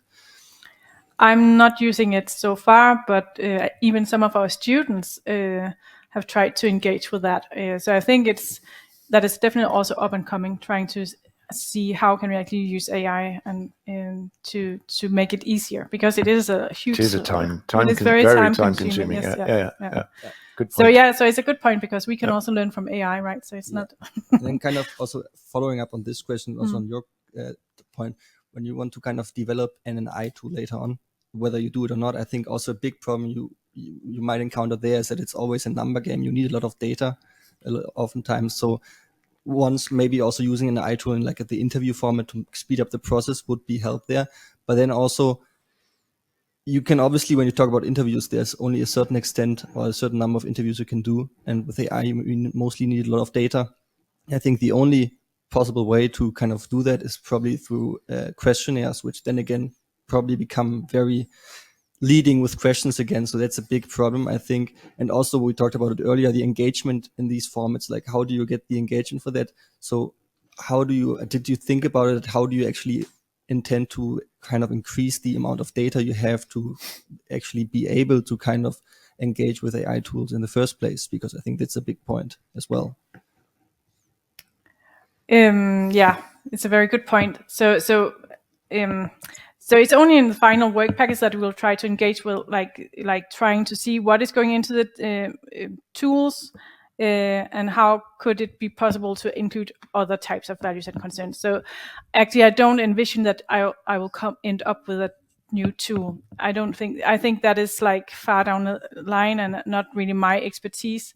But we will involve an expert on digital sort of experiments. But yeah, it's not going to be. I'm not going to develop a tool. I'm pretty sure about that. About the many, definitely we need a lot of data, and it is ERC is very much like grounded research. It's basic research. So it's not supposed to be very applied also, at least within my field of the social sciences. So it is about understanding what is at play, what could be possible. And then I think for another step or for another type of funding scheme, I could try to think about how could we actually then develop something. Surveys, I'm also not thinking about using that for this, but that could also be for another step, I believe. Surveys have, some benefits, but also some disadvantages, which I hear you also say. So, it will be a lot of interview data and observations mostly. How much more time have we got? It's 1 o'clock, I see. None. Yeah. Last one? Okay. I have 2 questions. That's sneaky. One of them being continuing the AI conversation is that one of the questions that you rightfully got was, or that company got was, how did you get this number, right? And as engineers, we're able to oftentimes explain how we got to this numbers. Actually, we use the minimization. If they have the time, we're able to even teach them an optimization course and then teach them how we got to that number, right? Because it's a white box, right? There's quantitative methods behind it. With AI, it's a black box to us engineers. How are we going? So that 45 number was a black box to the consumer, but we're able to turn it into a white box. But now with AI, it's a black box. So it's more or less a comment than anything else. Is good comment. Please think of that, because I feel like that's going to create more complexity than solving problems. Yeah. The actual question that I had is, what do you recommend we do? I come back to my earlier on question. What do you recommend as researchers, as people who are just starting into research, getting into research? What do you recommend that we do so that we can involve other social soft sciences in our research? Well, I guess I would recommend that you engage in some sort of interdisciplinary research collaboration, thinking about, okay, so fine, I'm an engineer, could I actually also collaborate with people who have come with a different background, so we can learn from each other and also inform, okay, so as social scientists coming and saying, like, questioning what you're doing and your rationality, reasoning, right, and the other way around. So I really believe that there are things that we could learn from each other.